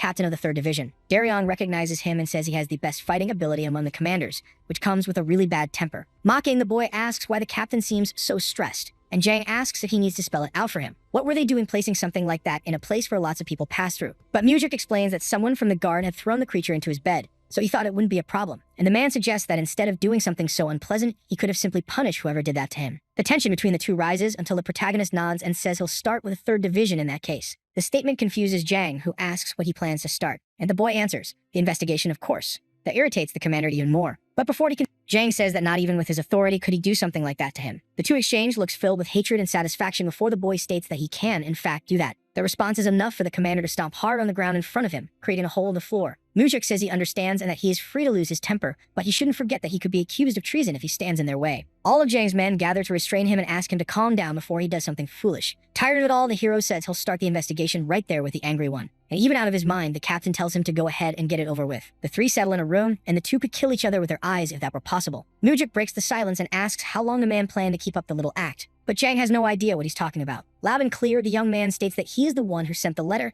which surprises Daryong. Captain Jang really had sent the letter, but how had the young master discovered that information? The old man asks what makes him think he was really the sender of the letter. They exchange glances again, but this time the big guy gives in, looking at his hands while asking how he found out. Mujik says he got involved in the Raven incident even though he didn't have to, so he assumed his actions were meant to divert suspicion, and the man nods. He goes on saying he noticed that the members of the 3rd Battalion were more disciplined, and when the creature was hung up, only his subordinates stayed silent. Besides that, they even jumped in front of the captain, clearly worried. And that said a lot about the quality of his men. It was easy to tell from those actions that someone who leads a group like that probably wouldn't ignore corruption in their organization. But Mujik reveals that that wasn't the reason he figured it out. Remembering his friend's comment about Jang's temper, it instantly reminded him of something from his past life. An incident where the strongest commander of the demonic army had been wiped out around the same time after sending an anonymous letter. Jang didn't know if the letter would reach the right place, so he didn't write anything too specific, and he didn't expect the young man to be in charge of the investigation, which makes him ask what his reaction was upon finding out about his arrival. And being honest, he thought they were done for. Mujik sighs and turns to Daryong, asking if being frank had become popular for young people to be so honest. He apologizes before stating that the young master is the youngest in the room. Back to the main point, the MC asks what was really happening in that place. Jang spills all the gossip, stating that Chivanyang was using the guard for his own benefit, sending guards on delivery missions in exchange for money. The information shocks the pair. Mujik thought the old man might be accepting bribes from some local clan, but this was much more serious. The guys wouldn't accept unless they were paid very well.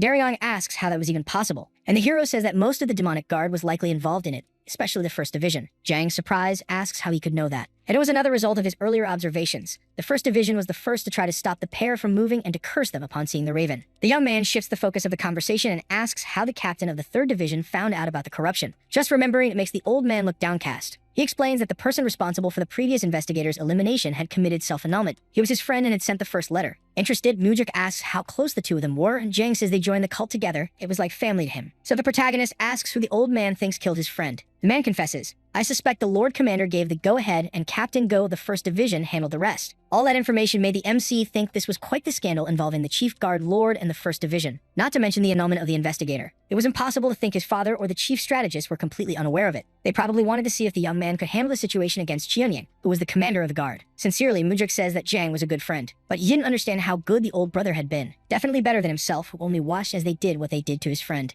Mujik and Daryong give him empathetic looks, so the boy thanks Jang for his honesty and courage. At that moment, everything the man had been holding in his heart is released, and he cries remembering everything he had gone through. Looking at the two of them, the young master felt a small hope of putting things back in place. Already outside the room, Daryong tells Mujik that he is quite different from the rumors he had heard about him, and asks what kind of rumors those were. His new friend explains that there are some rumors saying he is not fit to become the celestial demon, and that he's sorry. However, the hero looks at him and says it's all right because that could also be taken as a compliment, which leaves the investigator confused. He says that to him being considered fit to become the celestial demon is not a compliment, especially because he has no intention of ruling through fear and intimidation as the current leaders do. The boy turns to Daryong and asks if he doesn't agree that it's time for things to change around there, which greatly surprises the guy. It was past time for the cult to shed its old structure. Otherwise, the future would bring the extermination of his family and the sect itself. The next day, someone in the pavilion tells Mook that there's trouble and he needs to check it out immediately. The boy drops everything and runs to follow the guy in complete panic. When they arrive at the scene of the incident, they find Daryong covered in ketchup, along with another man in the same situation. However, the other guy's condition seemed much more serious than his friend's. Mujik shouts for everyone to stop and asks Daryong how badly he is hurt, but the man says he's fine, more worried about his colleague, who was indeed severely injured. The MC can tell that his ribs are broken and says they need to take him to a healer immediately. While the men carry the wounded away, the pair waits there, and Mujik turns and asks Dang if he was the one who did this, and he nods. The young master asks what the reason would be for injuring a Nirvana investigator, and the bald man says the guys bumped into his shoulder in the hallway and were about to leave without apologizing,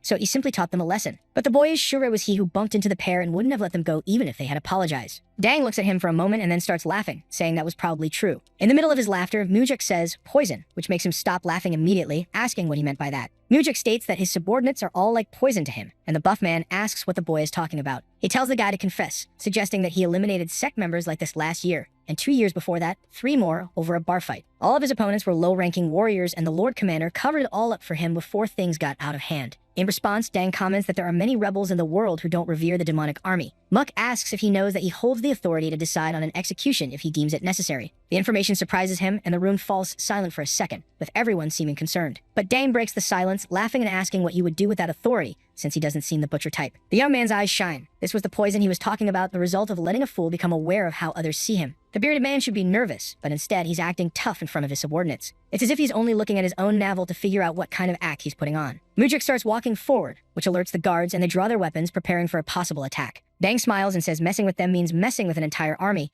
making him wonder if the boy really has that kind of courage. Brave, he replies that at least he won't hide behind his subordinates. His opponent raises his arm to show that he's injured and should consider himself lucky. However, the young master is determined to defeat him and promises to use only his right hand if it means the fight will involve just the two of them. At that moment, realizing he's in trouble, Dang starts making excuses, saying he'll just cry to his daddy if he gets hurt there. In an attempt to soften his opponent, Mujik says he won't hold him responsible even if he perishes there, and Daryong becomes concerned about the price of that bet. With those conditioned, the bald man draws his blade and calls him to battle. Daryong informs his friend that Dang is ambidextrous, so he's just as good with his left hand as with his right, so that's why he was acting so confident. The protagonist then draws his sword with his left hand, pointing it at him as everyone watches intently. When the first sword strike comes, it's Dang who makes the move, but the hero dodges to the side and isn't hit. The force of the attack is enough to shatter the ground behind the MC, causing Daryong and even some of the guards to be hit by shards. Again, the bald man tries to strike Mujik, who spins in the air to escape the blade. No matter how or how often he tried, every blow was blocked or dodged by the young master. Upon landing, he charges forward, flips his sword, and slashes Dang's arm from bottom to top. The brute screams when he sees his condition and all that mess spreading. Not satisfied, the warrior even slaps him directly in the face, breaking his teeth with the hilt of his sword. When Dang hits the ground, all of his men prepare to attack Mujik, shouting that they need to protect their commander. Daryong calls out to his friend, but the enemy's approach doesn't intimidate him in the slightest, and he takes out 3 of them right away. Such a feat leaves everyone present stunned, and the young man breaks the silence by stating that the crime of those who just fell was treason. Dang, who until then was barely conscious on the ground, begs Mujik for his life. The young master looks at him with disdain and asks if he knows what happened to the families of the people he killed at the bar that night. And he already knows the answer. He knows it's obvious he doesn't know, even doubts Dang ever thought about it afterward. Those people lost a father, a son, and a husband, which makes him ask Dang if he really believed they could ever go back to having a normal life after that.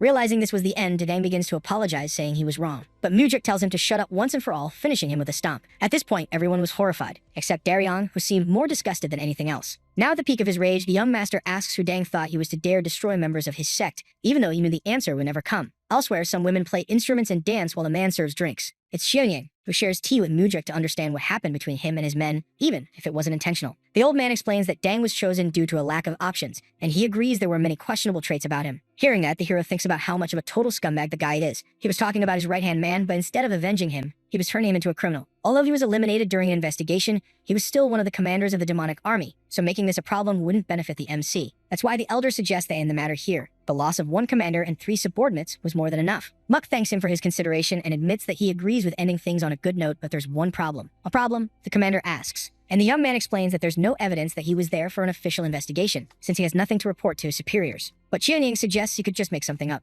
Mujik says that's not possible, because the letter sent this time mentioned external requests being accepted in exchange for money. That couldn't be covered up. The commander reflects for a moment before the young man breaks the silence, reaffirming that he would need solid evidence to close the investigation. Mujik can't take his eyes off the captain and soon explains that it should be him who provides the evidence to close the case. After the conversation, the boy surprises Daryong in his quarters, and he explains that he would like to check on his injured friend, and the guy says the physiotherapist is with him at the moment. The short guy even thanks him for sending someone to take care of his colleague, and his friend says he could not do it, even though he's just a temporary investigator. They were co-workers who had been working together. Daryong seems surprised, but their conversation is interrupted by someone saying it was good to see the protagonist again. It's the demonic physiotherapist, the most skilled healer in their sect. He doesn't treat just anyone, on the contrary, he only provides care to important members. The MC asks how the man is doing, and the old healer says that, fortunately, his life isn't in danger, but he'll need to recover before he can return to work. Seriously, Mujik states that those men were injured while doing the cult's work, so no effort should be spared, and the doctor tells him not to worry. Noticing the atmosphere around him, he sees the presence of the other men there, wondering why their faces look so happy. And indeed, they're all smiling at him. Then they start thanking him for the care. Not used to that, the boy clears his throat and says goodbye to the men there. Darion follows him and asks what Chuning told him, and the MC says he wanted to end the investigation and pin Dango as the main corrupt one. The information shocks the man, who wonders how his most important subordinate had just died, and that's how he was acting. However, Mujik says he wasn't the most important subordinate, just the most exploited one, and surely someone else would soon fill that spot again. Trying to move past that issue, the investigator asks what the new plan is, and apparently the idea is to see what the captain does with the bait that was thrown. He doesn't understand what the young master means by bait, but the hero smirks and says he'll explain as soon as the old man bites. Darion asks what he should do with his time for now, and Mook invites him to drink together. The invitation makes the guy thoughtful, but he soon relaxes his tense expression and says that the drinks that day would be on him, which makes the protagonist smile. Maybe he really had found a friend in the little guy. The next day, the demonic army had sent several documents for the investigators to analyze.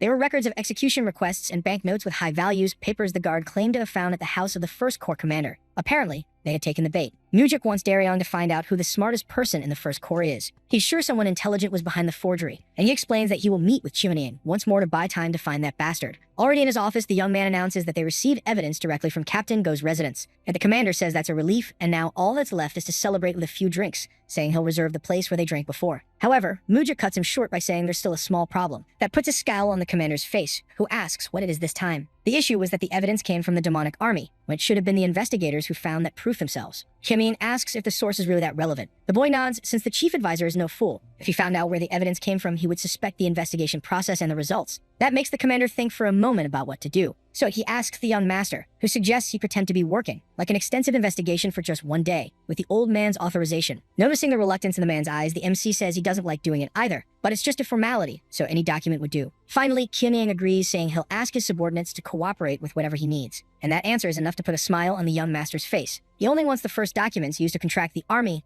and the wills left by those who went on dangerous missions. This is necessary so he can look at the handwriting and figure out who wrote the real records and the request forms. He decides to start with Gu Yang from the 1st Division, who asks why he's there, in a dark room, tied to a chair. And Mujik looks at the man, saying it's because he forged the assassination request records that were sent to them. The man lowers his head, claiming to have no idea what the master is talking about. Understanding, he says he knew he wasn't expecting him to say anything, and that he only obeyed the orders he received, but he needed him to be honest. Already sweating, Yang says he never did anything like that and never received any such order. Mook says he understands why he's acting like this because he's probably scared of what Chuning might do to the guard. Yang stays silent for a second, and Mujik says he can return to his duties, which surprises him. But the hero explains that since he doesn't intend to answer his questions, he's of no help and he won't torture someone who's simply loyal to his superior. Yang doesn't move, and the young man adds, "But I hope you understand, Yang will let you go in one piece, but Qianyang will destroy you anyway." This last part makes the guard ask the dark-haired young man to explain what he meant by that. And he replies that the commander had probably already heard about his capture, so think about what would happen if they saw him come out without a single injury. I mean, it was only natural for them to think he had told everything he knew. Besides, Yang knew better than the outsider what his captain was capable of doing. Later, Darion tells Mook that it was the army that ordered the elimination of Nirvana's investigators, with Dang being the main one responsible. The chief reflects on this, and his friend continues, stating that they wiped out a ton of people in the blink of an eye. Even so, it wasn't like the Lord Commander of the demonic army would accept his own arrest. But Mujik never planned for him to be arrested, of course not, which confuses the investigator. In fact, the young master's plan was to finish him off once and for all. The idea is so absurd that it makes Darion jump in disbelief, and his friend explains that if Chunyang is arrested, his brother, the sword demon, will do something to stop it. He wouldn't just watch his own brother be executed. Along with the countless forged pieces of evidence showing that no one had ordered Dang to commit those crimes, they would use a scapegoat until Mujik was defamed. But most importantly, he explains, is that if they let him live, many heads would roll. Even Jang and the warriors of the 3rd Corps who protected him, including Yundarion, would be done for in that situation. However, if the commander perished in the process of his arrest, the situation would be different. All they had to do was legally prove his guilt. Darion swallows hard and asks if his friend would be okay in that scenario, since the sword demon would come after him. And the young man counters, saying not everyone seeks revenge when their loved ones pass on, and the old man isn't one to waste his life on revenge. Mujik stands up, prompting Darion to ask where he was going this time. As if it were something routine, he replies that he was going to destroy the Lord Commander, which makes his partner ask if that was something he was really going to do right then. The young master continues walking until he meets Xionyang, stating that they had concluded the investigation thanks to his cooperation, to which he replies that he is happy and relieved, but the young man's departure made the old man a bit sad. Mujik says that when he becomes the successor, he will remember his goodwill, and the Lord says that he should be the one to thank him for that. All the young man thinks is that he really will never forget because the man lost too much during the investigation for him to forget everything. The young man asks that they toast to celebrate the end of the investigation, which makes Cheonyang happy. While serving him, Mujik directly asks why he did what he did, and the old man asks what he's talking about. Then the hero explains, with a fortune that guaranteed a life of luxury, what made you hire the demonic guard to receive even more money? Cheonyang sets his cup down on the table and calmly says he should have asked the former captain of the first division about that. But Mujik asks how a puppet would know anything, which makes the captain question what he's insinuating. The young man says he's curious about what he really thinks, raising an alert in the man. And he continues, saying he believes there's nothing in that darkness inside him except evil and greed. The words throw the commander off balance and he shatters his cup, asking if the boy had gone completely insane. But Mujik retorts, saying it was he who had gone insane by making requests he never should have made. Enraged, Cheonyang destroys the table between them, shouting that he was already tired of the boy's little games. Still, the young man remains seated and impassive, enjoying his drink. Suddenly, the captain's gaze goes blank and he wonders what's happening when he notices a sword in his chest. The young master finishes his drink calmly, using the 5th technique of the sword of the path to heaven. It was a celestial strike capable of piercing the heavens, which leaves Cheonyang even more confused. Mujik finally speaks, informing the captain that he was under arrest for misuse of the demonic army for personal gain and more than 20 eliminations, except that this wasn't an arrest, according to the now former commander, which makes the protagonist smile, explaining that he would be exterminated either way, so he asks him to do him a favor and pass on quickly. With that said, he removes the object from the corrupt man's body, causing his blood to spittle everywhere. His last words are, "I had no idea the young master had so much strength hidden inside him." With all the noise, the people in the pavilion run to the room, despairing at the sight of that terrible scene. However, before anyone can speak, Mujik announces that the Lord Commander met this fate only because he resisted arrest for his serious crimes, and he orders Daryon to arrest all members of the First Corps, as this case will now be officially investigated. His friend agrees promptly. Then Mook informs Jan that he will lead all guard pavilions to assist with the investigation and apprehension of the First Division, and he concludes by stating that he received approval from the Chiama to make decisions at that moment, and therefore they should be carried out immediately. Jang accepts everything without hesitation, and the protagonist notices how his friend's expressions seem to have softened with the captain's passing. Mujik returns to his father's pavilion and walks toward him. There he finds his father, Sima Myung, and Gu Chiampa, the brother of the late Cheonyang, and the young master's gaze is enough for the demon to understand that there was no good news regarding his brother's condition. Mook greets his father before greeting Chiampa, saying it had been a long time since they last saw each other. The demon agrees and says he would like to hear the boy's explanation about recent events. The young man explains that everything is written in this report, so he can simply read it. But the elder insists, saying he would like to hear it from him personally. He thinks that since neither his father nor the advisor intervened in the situation,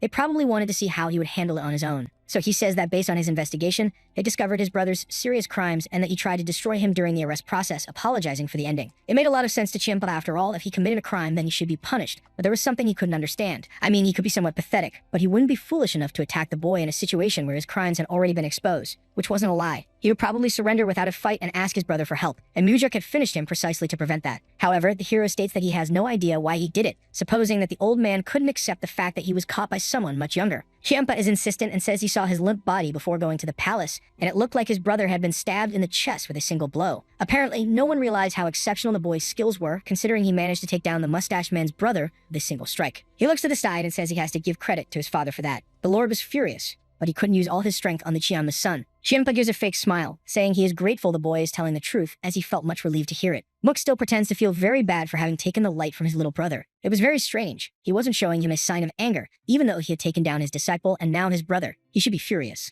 They exchange glances for a while until Woojin breaks the silence, suggesting that the demon try to rest while they prepare the funeral. The old man thanks him for the consideration and leaves the palace. As he passes by Mujik, the boy thinks that maybe the sword demon wants to tell his father that he went too far, that they didn't deserve to be treated that way. When the door closes, Myung praises the boy's work, stating that the evidence he gathered was enough to reach a conclusion in the case. But he worries if he was hurt anywhere, and the young master denies it and thanks them both for their concern. When Myung starts to make a comment, the boy questions him, causing the elder to change the subject and ask him to forget it. A man enters the room with a huge box, making Mujik curious. He soon explains that the cult leader gave it as a reward for his hard work. When they open the box, they see a very fancy-looking sword, and Mujik is surprised. Confirming the suspicion, Myung says that this was the black demonic sword. It was one of the sect's sacred swords alongside the white demonic sword. Mujik smiles and tells his father that if he wanted to give him a reward, he should have chosen the white sword, which suits his nature more. The comment makes Woojin take a deep breath and say that the black demonic sword suited him better. Muck draws the blade, saying that it seems his father knows very little about him. He pulls the blade from the sheath, surprised at how much cold it emitted even without infusing his own energy into the sword. His father looks at him with pride, and even Myung is surprised at how satisfied the man seems to see his son happy. However, the young man sheathes the blade, saying that, to be honest, it felt like that was too big of a reward. And the advisor says it was more than deserved, since the problem with the captain had been resolved. He admits he didn't expect the young man to handle it alone. He even questions if Woojin had foreseen such a good outcome. The Lord denies it, adding that he thought he'd be lucky if the boy survived the mission. But for Mujik, his father didn't really mean that. He was certain he only sent him there because he believed in him. alone. His father knew that he had mastered the art of the Ascending Sword,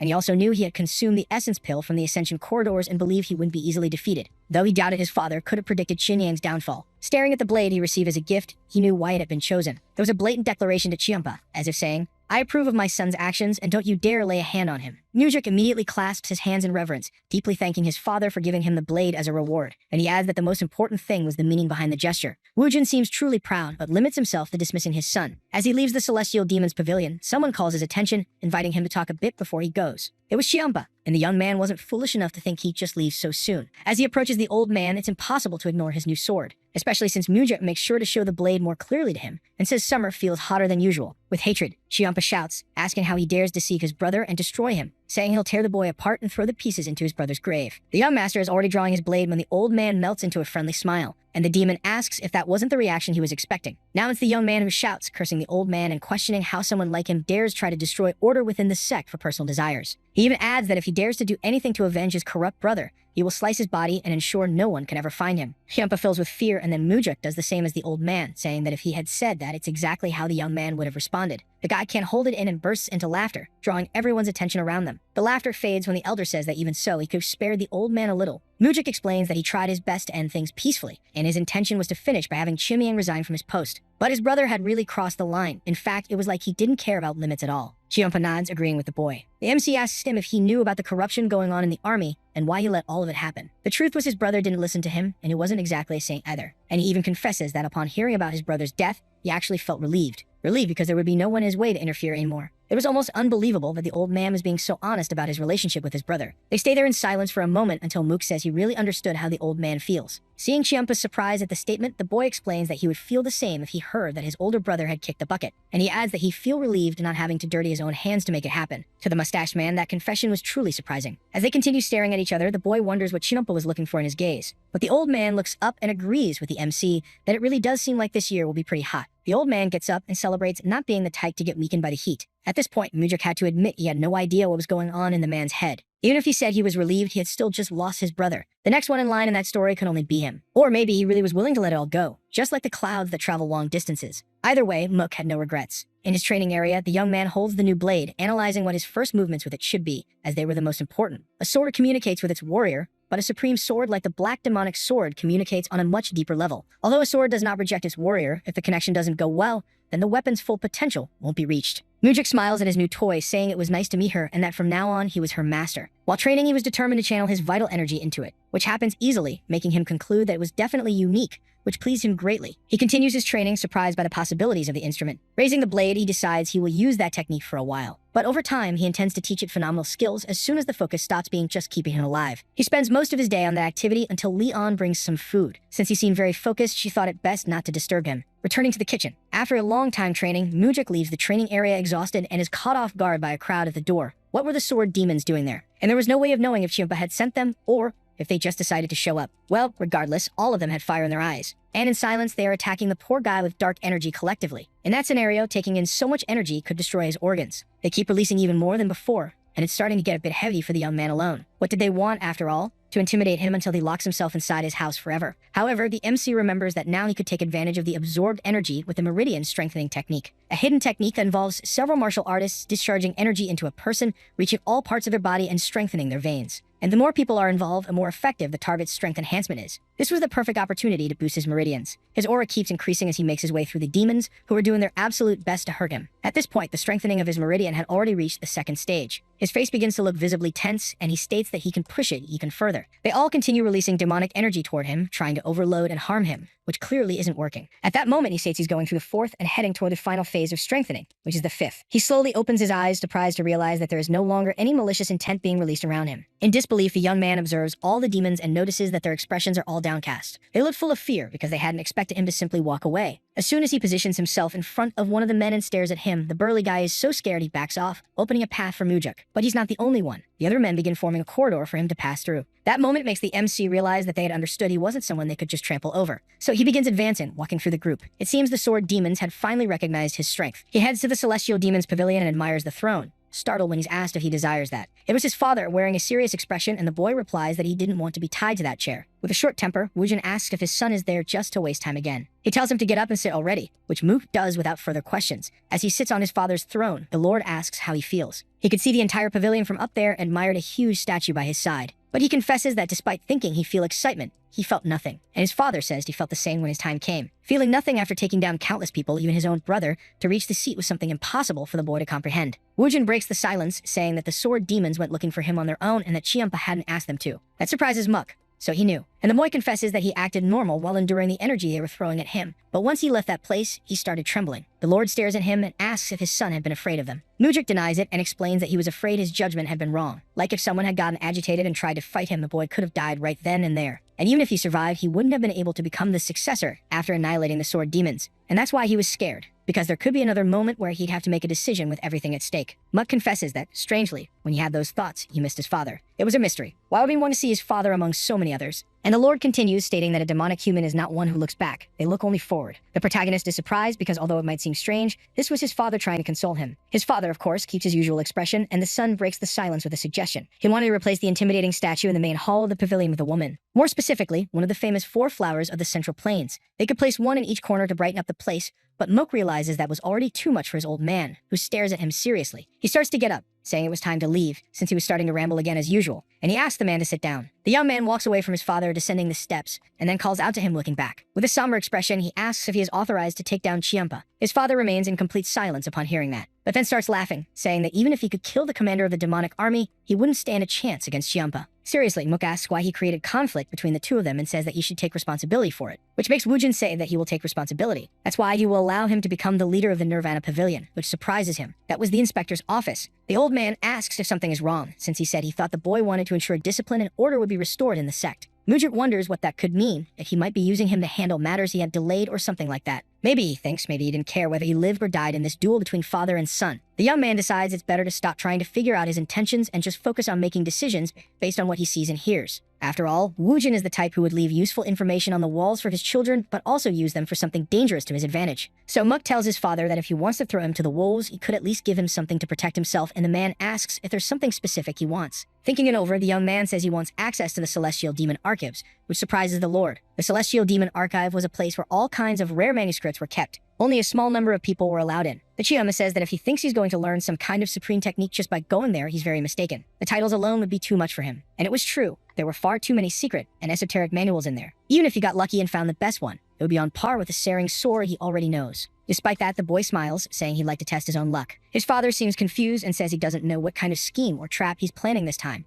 which makes him break a sweat. Even so, the man assures him he'll allow him to enter the Celestial Demon Archives for 7 days. And the young master thanks him, looking satisfied. The archive is basically a gigantic, well-organized library. Mujik says he returned to the divine cult of the Celestial Demon to obtain the evil spirit he needed for the regression ritual. At that time, he was already more dead than alive, and since decades had passed since he left and his face was disfigured, no one recognized him. It took years for him to go from an ordinary warrior aspirant to holding a position where he could meet the new sect leader in private. That's when he heard about the 4 steps of the Wind God, the greatest mobility art consisting of just 4 movements. It was said to be a support technique for the Celestial Demon's martial arts, but at some point its knowledge was lost and no longer passed on. However, the person who obtained the 4 steps of the Wind God was said to be none other than Baekdo Ju, the sect leader at the time. Flashbacks of Baekdo saying he became the sect leader because he found the 4 steps of the Wind God, which were in the Celestial Demon Archives. Hearing that, Mujik asked why people thought the manual was lost if it was in the archives, to which the master replied that it wasn't kept on the shelves as it should be. Back to the present, the young master looks at the floor, noticing a book under one of the shelves. He lifts it with one arm and his mind flashes back to when he asked Baekdo where it would be, and the old man explains that the manual was kept as support for the 19th shelf. Now older, Mujik held that dusty book which had been there for so long it had left an imprint on the shelf. He begins flipping through the work, which starts with the phrase, 4 steps are enough to cross the entire world. The 4 steps consisted of 4 main forms: the step of shadows, the blink step, the piercing step, and the agility step. The first step was the shadow step, which was a movement used for infiltration. Initially, it was used to avoid being detected by a person, but as it evolved, it would be capable of disappearing even if several people were looking directly at you. The second was the blink step, used for defense against unavoidable attacks, and it allowed you to find a way to survive even if luck wasn't on your side. The third was the piercing step, which allowed you to advance against enemies close in and find any opening in your opponents. It was something that could neutralize any form of defense your enemies had. The last was the agility step, a mobility technique so fast that the word fast became an understatement. There in the archive, Mujik remained meditating on his knowledge for 7 days. After that time passed, the boy returned to the main pavilion and greeted his father, who watched him with curiosity and asked what he had learned in the archives. Proud, the young man said he learned immobility art, and Wujin asked which one. And when he replied that he had learned the 4 steps of the wind god, the man was shaken. He quickly tried to strike his son, saying he wasn't in the mood for jokes and questioning how he learned a lost technique. But Mujik said he wouldn't have the courage to lie to him about something like that. The Lord stares at him again and, a bit skeptical, asks him to show what he learned. But the MC wanted to know what he'd gain if he did. The old man takes a deep breath and says that if he manages to prove himself, you will spare his life. Very well then. The protagonist begins to release his aura as he prepares to use the shadow step, and his father is surprised to see him. The ground beneath Muck begins to glow, and he opens his eyes wide to begin activating the first step,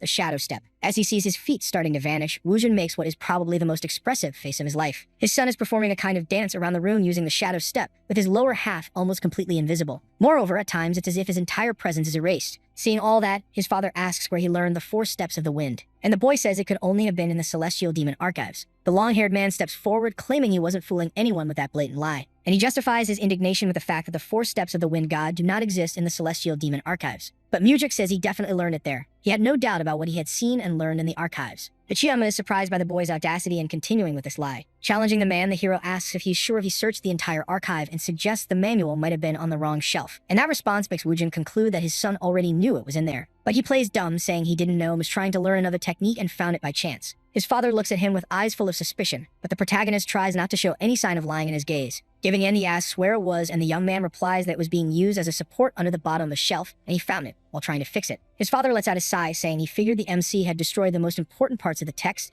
and he asks how he knew that. To which his father justifies it by saying it's something he would have done in his place. Heading to his throne, Wujin stops and asks him to recite the steps. The request makes him smile, as it was what he imagined would happen. His goal wasn't to defeat his father and become the Chiyama. All he wanted was to take down Mugi to keep his father and all the cult members safe. And as soon as he settled that, he intended to travel the world and enjoy life before his father chose to abdicate as the Celestial Demon. So it wouldn't be a problem for him to teach the 4 steps of the wind god to his old man. However, he tells his father he won't fulfill the request so easily, which makes the man turn to face him. Muck tells him that nothing in this world comes for free. But the demon says that, as he remembers, the secret hunting technique he taught his son was free, and Mook says it was in exchange for the drink he had back then. The man can't believe how cunning he is and asks how he hid his shamelessness all this time. And the young man smiles, stating that he held back until he grew up. At this point, the bearded one just wants to know the price of the teachings. And without further ado, he replies, I wish to have the knowledge of the Celestial Demon's defense art. It was a series of self-protection techniques, a secret martial art that only the Celestial Demon could know. It was like gaining an extra life. But his father is direct in stating that it simply won't happen, since it can only be learned by the Celestial Demon and his successor. Insisting, Mujik says they could just keep the teaching a secret, which confuses the Chiyama. The boy explains that the art isn't something easily noticed when used, so if he teaches it to him in secret, no one would know. Hearing that, the man doesn't say a single word. After that tough discussion, the young master says he'll take his leave and asks his father to send someone if he changes his mind about the proposal.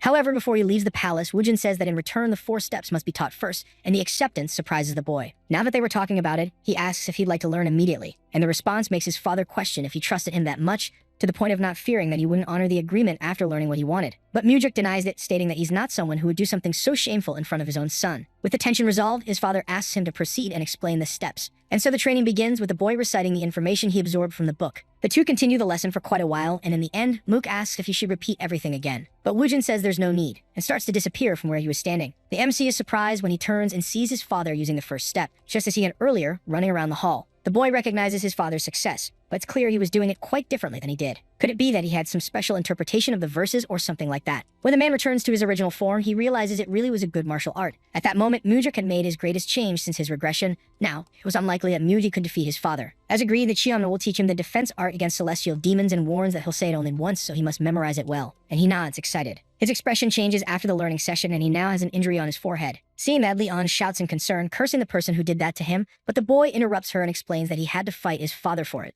which leaves her awkward from the comment. A flashback of the boy learning the defense art against celestial demons while sitting in lotus position plays in his mind. He celebrates having successfully mastered the technique, and tells his father that now they share a secret and confesses he's happier about that than for having learned the technique. But the grumpy man smacks him on the forehead, telling him not to be so cheeky. Back to the present, Mujik asks if An won't do anything about it, but she says she protects, not attacks. The comment makes him smile, as she never dared make such jokes in his past life. As he passes by, he calls for her, and when she looks up, he says he can't do this now, which confuses her. But he continues, saying he'll definitely fix the side effects of the body technique for her. She just needs to endure a little longer. Mujik continues telling An that he told his father things need to change, so people don't have to sacrifice so much to protect others. So that the sect becomes a place where people like her don't have to do what they don't want to do. He smiles warmly at the woman, whose eyes begin to shine as she imagines this new reality, and she's just. The boy steps forward, asking Leon to pay very close attention to what he's about to say, and she nods. But nothing prepares her to hear, "I'm releasing you from all your duties effectively and immediately." This surprises her, and she asks if he's serious and if he's really dismissing her as his bodyguard. Muck even adds that from now on, she will be the captain of the Phantom Shadow Corps. The woman is confused by this because she had never heard of that group in the sect. He smiles, saying it's because he is still going to create it, which leaves her even more confused.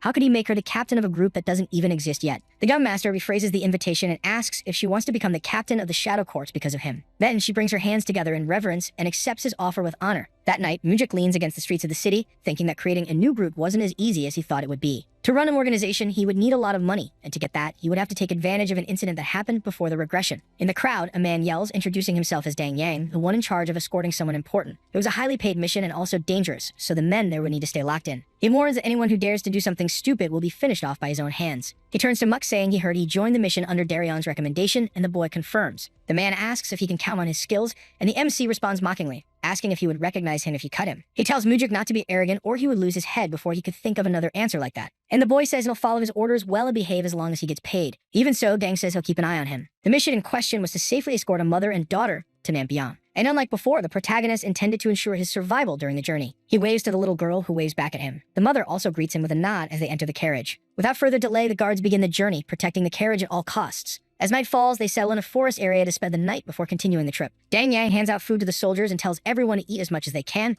because they don't know when they'll have the chance to eat again. One of the guards is annoyed because it's just dried meat, but the others quickly tell him he just needs to eat it to avoid hunger and stay strong. Meanwhile, Mujik observes the place as some mercenaries were ambushed by a mysterious group, and not even their bodies were found. When the stars are at their brightest, a loud sound can be heard, like someone coughing violently. The noise wakes Mujik, who sees one of his companions vomiting something that definitely should have stayed inside him. However, he's not the only one. Everyone there was perishing the same way. The boy can only think of one thing: poisoning. After all, the only thing they all had in common was the meal they had upon arriving. Someone asked him how he was still alive. It was Dang Yang. He must have put the poison in the food he handed out. The MC says he didn't eat a single piece of that crap he gave the men. That's why he was still alive. The man draws his blade, saying it would have been better if he had died from the food instead of by his sword. It was shocking that the leader of the escort had poisoned the food. Bravely, the boy tells him his life is pathetic, and if he really intends to make money just by killing off his comrades forever. But the guy doesn't care, arguing that he could buy as much booze and women as he wanted after this mission. That makes Mook question whether he was really doing all this just for those things, but the man is already irritated and tells him to worry about his own life instead of his. A third person appears, stating that the job was already done. It was a man leading a group of masked individuals. Mujik could feel they were a highly skilled team. Dang Yang celebrates his arrival, and the man shouts for the woman to come out of the carriage with her daughter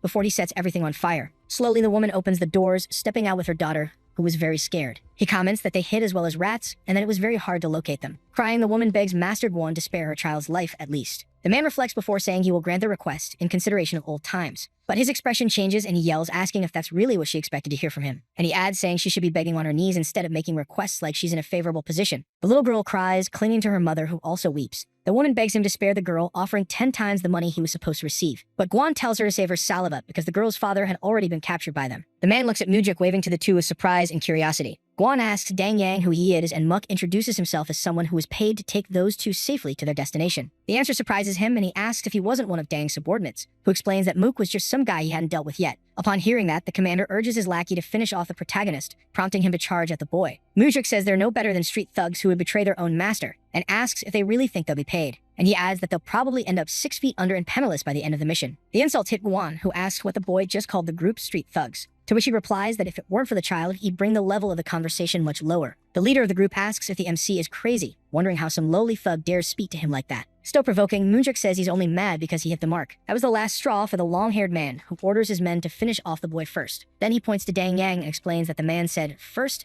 meaning the next would probably be him, surprising him. The henchman turns and asks his master if that was true. But before he can hear an answer, he's pierced through the neck by a blade and drops dead on the spot. From behind, Guan complains that the idiot couldn't even get that job done right, regretting having given such an important mission to a fool. Mujik looks at Dang Yang lying on the ground, saying he had written his own tragedy before even getting out of bed that morning. The commander of the group yells for his men to attack the protagonist, no longer having any patience for his chatter. Seeing the group charging toward him, Mook asks the woman to cover her daughter's eyes and ears. She nods and does so, closing her own eyes as well. The hero gives a small smile and begins to emit his cold aura. It was time to apply the 4 steps of the wind god, and the first would be the piercing one. Surprised, Wan wonders how the hero got in front of him so suddenly, and standing there, he managed to make all the henchmen's heads roll without the slightest effort. Seeing the scene, the man is terrified and asks who he is, but Mook retorts that it's him who should be asking that question to the old man. The woman screams, saying that was Wan, one of her family's vassals who was supposed to protect her above all else. And she introduces herself, claiming to be Sayan Jun, daughter of the Lord of the Golden Mansion. That's why Moonjuk hid his identity and joined as one of the swordsmen on the mission. Her father is Aso Jun, a renowned merchant and one of the richest men still alive. He was also the wealthiest man in Fusion and the master of the Golden Mansion. There was an incident where Asu was betrayed by his most trusted vassal and lost his life, and his daughter met the same fate. When Guan notices that Mook is deep in thought, he believes he has the chance to attack, drawing his blade. He slowly aims at the boy, but Mook doesn't even need to turn around to block the strike and finish the guy off. Looks like he's the one who lost his head. Seon is shocked by the scene, while the young master finishes the attack by telling his opponent that attacking from behind is a terrible habit. Now it was just the 3 of them, and the woman says she'd love to hire the hero, who replies that with the increased demand, his price had also gone up. But that wouldn't be a problem for her. After all, her family could pay whatever it took as long as it saved her father. The deal was sealed, and they continued toward the destination Guan was planning to take them.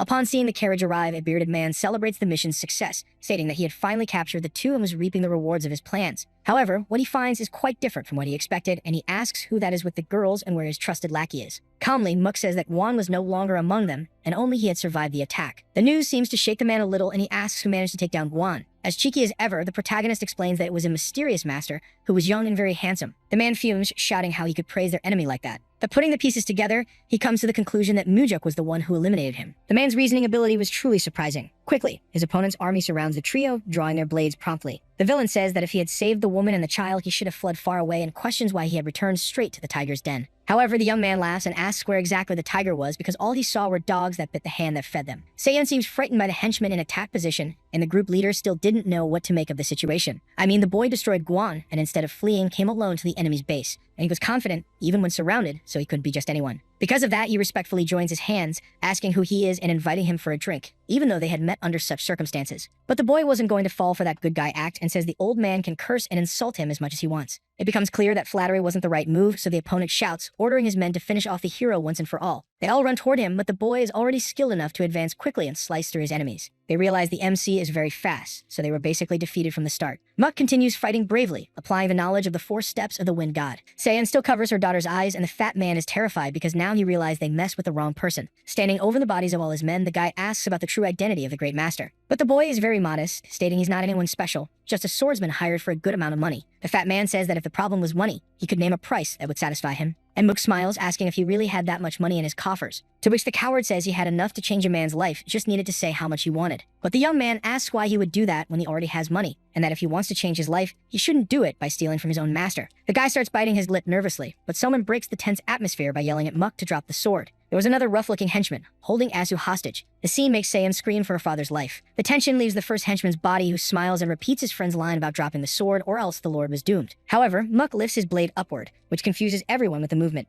Then a shockwave follows the path of the sword, tearing through the ground until it reaches the man holding Asu hostage. Since nothing happens immediately, everyone goes back to being confused about the situation. What they didn't know is that the young master was using the 4th form of the ascending sword art, the Flaming Heavens. The fat man starts shouting, and Mook looks at him again, asking if he was sure about what he had said earlier. Seeing the boy walking toward him, the man steps back, completely terrified, begging him to wait. But it was too late for negotiations, and Moonjuk tells the man to come in with everything he's got if he wants to live. The enemy sweats nervously, but thinks that since he used such a powerful sword aura, he must be nearly out of energy. He draws his sword, determined to land the first strike, and end the boy once and for all. However, to his surprise, the MC easily blocks his blow. Even so, it's enough to make his hands sweat red from the grip. The fat man says he'll gather all of his energy and end it now, receiving another block from the opponent's sword. He tries again, this time striking the ground beneath him. The two continue in a heated clash, but still without any decisive strikes from either side. At a certain moment, the fat man grows more confident, thinking Moonjuk really was losing his energy. After all, he was too busy blocking his attacks. All he needed to do was keep pressing a little longer to beat him. But of course, he was wrong to think that, as he feels a sharp pain in his chest. It was the young master's blade piercing through him. The boy calls him pathetic, and even says he should have spent his life training instead of giving in to his greed, and adds that for a chief bodyguard who was supposed to protect the Golden Mansion, that was an unforgivable sin of betrayal. Finally, the boy pulls out the blade, making the man's guts spill out, and suggests that he be a merchant in his next life, since he had such affection for money. With the matter resolved, Asu thanks the protagonist. He says he will never forget his help and that he saved his entire family from ruin, and asks his name. Still within the new narrative, Mook introduces himself as just a passing swordsman, which makes Asu laugh, saying that not even the king of travelers could defeat his men so easily, which flatters the young man. Saeon interrupts the conversation, informing her father that she had promised the boy a monetary reward. To which her father responds by saying she did a great job and that's a promise they can keep. And he tells the boy that if he needed money, he had come to the right place. Muck smiles, since that was exactly the reason he did this in the first place. Inside the mansion, the old man explains that since he saved their lives, they should give him everything they have, but that would be very difficult to do in reality. And the boy also says he would never dare ask for so much from them. Asu says that although it would be good to determine an exact amount to give him, the young man could simply take as many coins as he could carry. The offer even scares the hero. The only condition was that he couldn't use any carts or ask for help from others, but of course he could use his own internal energy. Uncertain, Muck explains that he might be able to take more than the old man expected under those circumstances. But the master explains that if it weren't for him, his family would be crossing over at that very moment, and it was only right to reward him accordingly. The protagonist is happy that his hard work paid off and thanks the man for his generosity. Asu slowly opens the gate to his vault, and the boy enters promptly while he and his family watch from outside. The one comments that with his level of martial arts, he'll be able to carry much more than one would think, asking if her father was sure about this choice. And the bearded man asks if there's anything in there that could be more valuable than the protection they received today. Sweetly he adds, just having you and Yang safe is already enough for me, my daughter, which moves her deeply. The two comment that the hero is not just anyone, and the young woman says he's hiding his true strength, but was exceptionally skilled despite being so young. However, her father didn't just notice his abilities, but also the indescribable aura the boy carried. He had met countless people by now, but had never met someone so young, calm, and with such a unique presence around him. Money was something that could always be recovered, but they might never again be able to build a connection with someone like him in their lives. And that's why the old man didn't care how much Muck would take. The more he takes, the deeper the bond they'll create. The father's words seemed to truly touch Saeon's heart. Back at the Heavenly Demon Pavilion, the young master had already sold all the treasures he obtained at the mansion. There was too much for a single shop to buy, so he went to different stores and markets to exchange the items for coins and bills. And this little game generated a total of 38 million in currency, which was enough to start and manage his organization. He enters his father's throne room, who as usual is at Myung's side, who comments on the reports used to make important decisions for the sect. Decisions that determine who lies and who doesn't. Sometimes Muck wondered if that was a life that truly made his old man happy, or if, just like him, Woojin was forced to fulfill a role he didn't want. His father speaks first, commenting that he knew about his departure, and the boy confirms, explaining that he went to get some money for himself, which was very unusual to see. While it's not like he could live off daddy's money forever, right? He explains that he'll need a lot of funding from now on and gets questioned. Then the young man reveals that he intends to create his own faction, which surprises both Woojin and Myung. When they ask what he meant by that, Mook says that each of the supreme demons had one, and to deal with them, he'd also need his own. But his father says that can't happen. If he creates a faction, his brother will want one too, and their family and the cultists will become divided, and he forbids it. The comment doesn't surprise him. It's not like the protagonist expected his approval right away. Then Mook pulls something from his cloak, saying it's for his father and Myung, who become curious about the gift. He takes the package and opens it, immediately asking what all that money was for. And Mujik responds that it would be Woojin's allowance, who becomes alert at those words. While the son smiles, Myung seems to grow more nervous by the second, and his father even more so. But calmly, the old man explains that he already has plenty of money, and the boy nods, saying he knew he was like the richest man under the sun. However, he explains the amount he gave was his first allowance as his son, to thank him for giving him life and raising him. It's hard to say what his father is thinking, but Mook states that he just wanted to do this at least once and wishes the old man a great afternoon. Mook slowly walks away, leaving the palace, and it's possible to see a faint smile on Woojin's face, surprising Myung. At the Nirvana Pavilion, Mook and Leon talk in the corridors. Something catches the woman's attention. It's Daryong announcing that the time had come. He follows with a bow to Mujik and says that everyone was waiting for him. The protagonist is happy to see his friend there, which was a surprise. The boy explains that he volunteered, and Mook says he bet he didn't expect they'd meet again like this, and the old partner agrees. Still, both seem very pleased with the situation. The young master says it's time to go and starts walking out, and Leon turns to follow him as well. Without her noticing, Daryong stares at her with a love-struck expression as the group leaves the building. As they open the pavilion doors, the entire inspector squad is gathered, looking at the trio, especially at Mujik. The men quickly salute, congratulating and greeting the new master of the pavilion. All that warmth makes the boy smile. They were being friendlier than he thought they would be, which makes him ask Daryong if he told them their salaries would be cut if they didn't welcome him properly, which the boy denies. With no other guesses, Mook asks why the atmosphere is so pleasant, and the young one explains it's because of what he showed the inspectors. So it was because of the commander's investigation. When one of them got hurt, he ensured a good doctor and even destroyed Godang as a bonus. Noticing his friend lost in thought, Daryong asks him to please say something to the squad. The hero looks outside, thinking about what to say to all those men. Then he says, "Look, you might not know if you'll be happier or more miserable now that I'm the master of this pavilion," and continues the speech. "But I'm sure of one thing, your hearts are beating much faster than they used to." His friend is surprised by the boy's improvised speech, and the inspectors seem to be processing the new master's words. Then the entire group celebrates, shaking the palace with joy. The atmosphere was so good until Mook actually received a job. In his new office, Daryong explains that this was the document regarding the unfairly handled incident and that he had requested to see it himself. Exhausted, the master asks if it had anything to do with Chiampa again, to which his friend replies that he didn't want to bring it up, but it was something that happened recently and matched his request.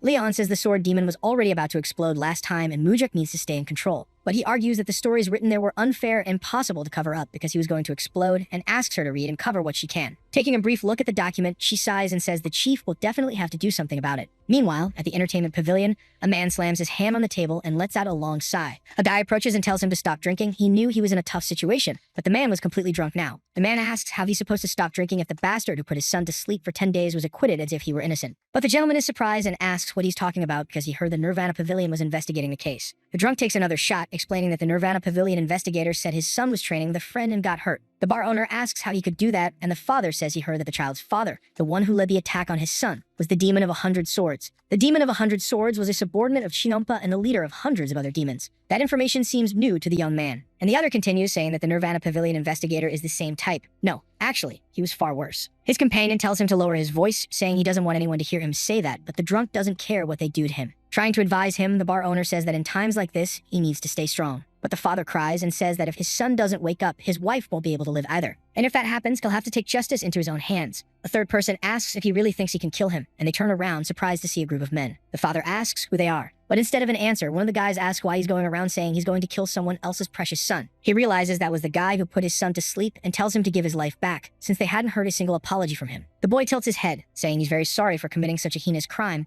that it will never happen again, surprising the father. And as he stands up, he asks if that's good enough, saying he can't say he never apologized now. The man is very surprised, while the boy's friends look smug about the scene. Full of hatred, the man grits his teeth, calling him a bastard while pulling out his sword. But since he's not a real warrior, the boy steps in with his fist raised, hitting him straight in the nose, sending him flying across the room. He says everyone saw it and that he pulled his sword first. And his friends say yes, that there is witnesses. The young man begins to smash the guy's face, asking how a mere warehouse guard dares to report him to the Nirvana Pavilion, and that it was all his son's fault because they asked him to steal money from home, but he said he wouldn't do it since his father worked hard for it. Still beating him, the boy says that idiot had acted kindly and made him look like human trash, which is why he was so full of rage. To everyone's surprise, the man speaks up, stating that the boy had just confessed, and he freezes. When he asks what he's talking about, the man says everyone heard the reason why he beat his son. It wasn't training. He was the one who attacked him. However, the boy looks around the room, intimidating those present, and asks if anyone heard him say that. Everyone turns away, simply ignoring it and remaining silent as if they weren't even there. He seems satisfied and smirks before telling the warehouse guard that no one heard his confession. The young man starts laughing loudly, and the man cries and screams in frustration. The boy comments on how he looked like his son, crying like that, and even his friends laugh out loud at the scene. However, someone speaks up, saying they heard it, which makes the trio turn around. It was Mujuk, who slowly enters the room with his companions. The bully turns, asking who the hell said that, and faces Muck, who asks how he dares to speak so rudely without even knowing who he's talking to, like a spoiled child. His friends seem nervous about the young master's presence.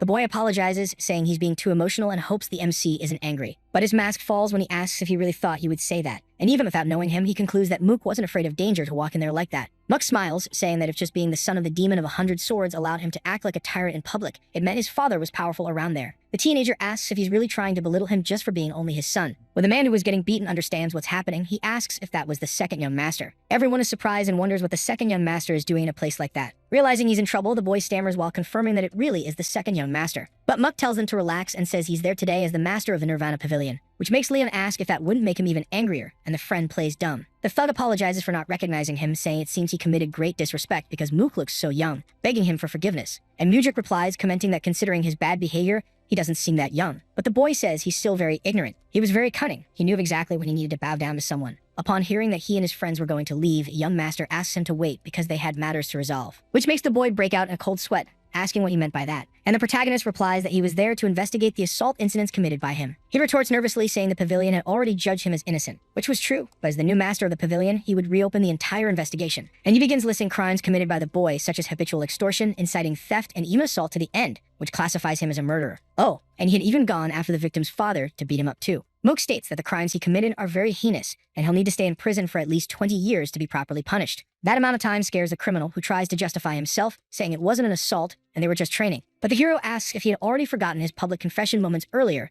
and he, the master of the Nirvana Pavilion, had heard everything, every little bit. Furious, the kid says his father won't stand by and let someone accuse him like that. And Mook tells him not to worry, his father will be far too busy to take care of him. After all, he'll also be arrested for conspiring with an investigator of the Nirvana Pavilion. The boy has a lot of nerve and yells in the master's face, asking if he thinks his father will let him off after getting arrested. And he declares that his father will definitely seek revenge against the dark-haired boy. He might even try to massacre him while he's in prison. Out of patience, the hero punches the boy straight in the stomach. The blow makes his eyes tear up and snot drip from his nose before he hits the ground hard. Moonjuk asks if he knows that just by threatening the master of the Nirvana Pavilion, his sentence had increased to 30 years. He looks up crying, begging him for forgiveness. Firm in his decision, the master asks him to forget about his father and give him one reason why he should be forgiven. The boy begins thinking about it, half desperate. Insistent, the protagonist asks if he has ever trained with someone before or helped someone do something. What he wanted to know was the kindest thing he had ever done, promising to listen even if it sounded exaggerated or made up. Still crying, the boy realizes that Moonjuk is right. He hasn't done a single good thing in his life. So the MC says that he can't even make something up, so why should he be forgiven? Trying to save himself, the boy says he'll be nice from now on. But Mook slaps him across the face, knocking him to the ground, and says he can live that way once he's out of prison. His friends say they were only following orders and beg to be allowed to leave. However, Mook says that if they don't tell him everything they know, they'll definitely become scapegoats for the boy, so they promise to tell him anything he asks. With that, he tells Daryong to take them to the pavilion, and the inspector nods, asking his men to take them away. The warehouse guard is in disbelief at everything that had happened in such a short time, and Mook says that if anything happens again, please report it to the Nirvana Pavilion. As long as he's the master, no external influence will work on him. Everyone is surprised that someone is finally starting to take a stand and bring justice there. The young master finishes by saying that if anyone dares to call their father here like that brat did to intimidate others, he'll call his father too. People watch in astonishment before the room fills with laughter. Not mocking laughter, a laughter of relief. Leon comments to the guard that the demonic doctor examined his son before they came here under the second young master's orders. The information leaves him a bit confused, and he asks if it was really true that someone so important examined his son. To which Mook smiles warmly, saying that his son is even more important, and he saw him wake up before going to the bar, so he should go see him now too. His eyes immediately fill with respect and admiration, and he begins to cry tears of joy. He bows right away, thanking the MC for all the kindness he has shown so far. And Mook says that he has dedicated his whole life to their cults, so it's only natural that he protects someone like him. The warehouse guard raises his hands, grabbing the boy's hands, and thanks him from the bottom of his heart. Leon and Daryong watch the scene, happy with the outcome of the raid, and even the bar owner is sweating a little from his eyes. Finally, Mook smiles warmly, saying that actually, he's the one who should be thanking him on behalf of the cult. He returns to the Nirvana Pavilion and his squad looks at him seriously. He thought the first to show opposition would be one of the sword demons, but surprisingly, it came from within the pavilion. It was one of the special investigators, the eldest one named Gok Myung, who apologizes for not seeking him out in his office, saying there were too many people. Muck asks why they all came to see him, and he says he heard the master had indeed reopened an investigation that had already been concluded, which he confirms. And the group confesses they are worried that by doing so, he will crush the morale and authority the investigators hold. The young man looks around asking the rest if they agree, and they say yes in unison. However, he says no, in fact, he believed that the past incident severely damaged the authority of their pavilion. Gok Myung asks what he meant by that, and he asks if they had heard how Yang Ho confessed his crimes to everyone else when he was arrested. And the old man nods, which makes Mook question what he was doing there then. Gok insists that what they're talking about now is the reopening of a closed investigation, and Mook asks if this was a matter of principle or what. The bearded man says yes, adding that it had never happened before. The master calls him out, arguing that an innocent child was beaten to death and they obtained a confession from the actual culprit. He asks him if that doesn't justify a new investigation and how he thought it looked trying to defend his principles at that moment. With a serious look, the old man says it might seem old-fashioned, but upholding principles in an organization is truly important. The leader sighs in disbelief and says he wants to hear what each of them thinks,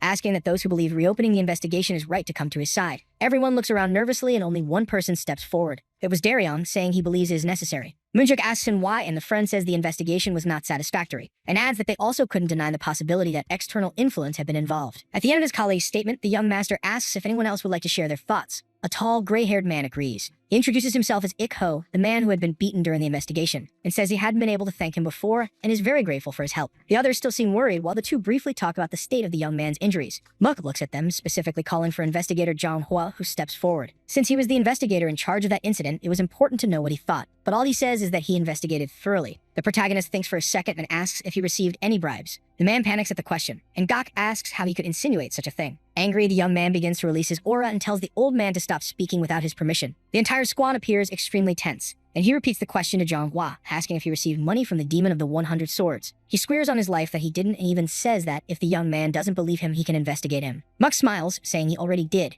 and he truly didn't take any money, but the investigator's expression remains tense. Everyone is surprised, and Gok asks if the master conducted an internal investigation on the investigators, explaining that it was not allowed. But the young man had done so under direct orders from the cult leader, and those words give the old man chills. Bluntly, the young man asks why he covered up the investigation if he didn't take any money. And Zhang Hua says he didn't cover it up of his own will, which makes Mook ask if he was threatened with his sister's safety. And he even states that based on the results of the investigation about him, he was so incorruptible that it was hard to find someone like him. Since he hadn't believed the results, the MC investigated him personally because he didn't believe anyone in the world would refuse money. However, surprisingly, he was just as incorruptible as the report had said. Zhang Hua is surprised by the statement, and Mook asks why someone so clean would do such a poor job investigating and covering up something like that. That's when he discovered his great weakness, his sister, his only family member. Gok asks if the friend had really been threatened, and he remains silent. which makes the old man shout for him to answer. At this point, Mujik understood why the bearded man had taken the lead and gathered everyone there. Manhwa, as a subordinate Gok truly cares about, the old man only showed up to ensure his record remained untarnished. The master tells the young man not to worry about his sister, explaining that he already sent warriors to protect her until the incident is over. They seem surprised, and Manhwa asks if he's being serious. The protagonist nods, which brings tears to the investigator's eyes. Soon he says he committed a grave offense, falling to his knees to Gok's surprise. The hero says he shouldn't have done that even if he was threatened, and the man knew that and states he will accept his punishment willingly. The other inspectors look at him with concern for their companion, but Muk tells him to get up and states that if this had happened after he became the pavilion master, he would not have forgiven him. But since it happened before he arrived, he'll make an exception for the subordinate. The surprise is so great that the man asks if he's really forgiving him, to which Mujik confirms but asks him to remember that it was he who forgave him and his history of honesty was the reason why. However, that life no longer exists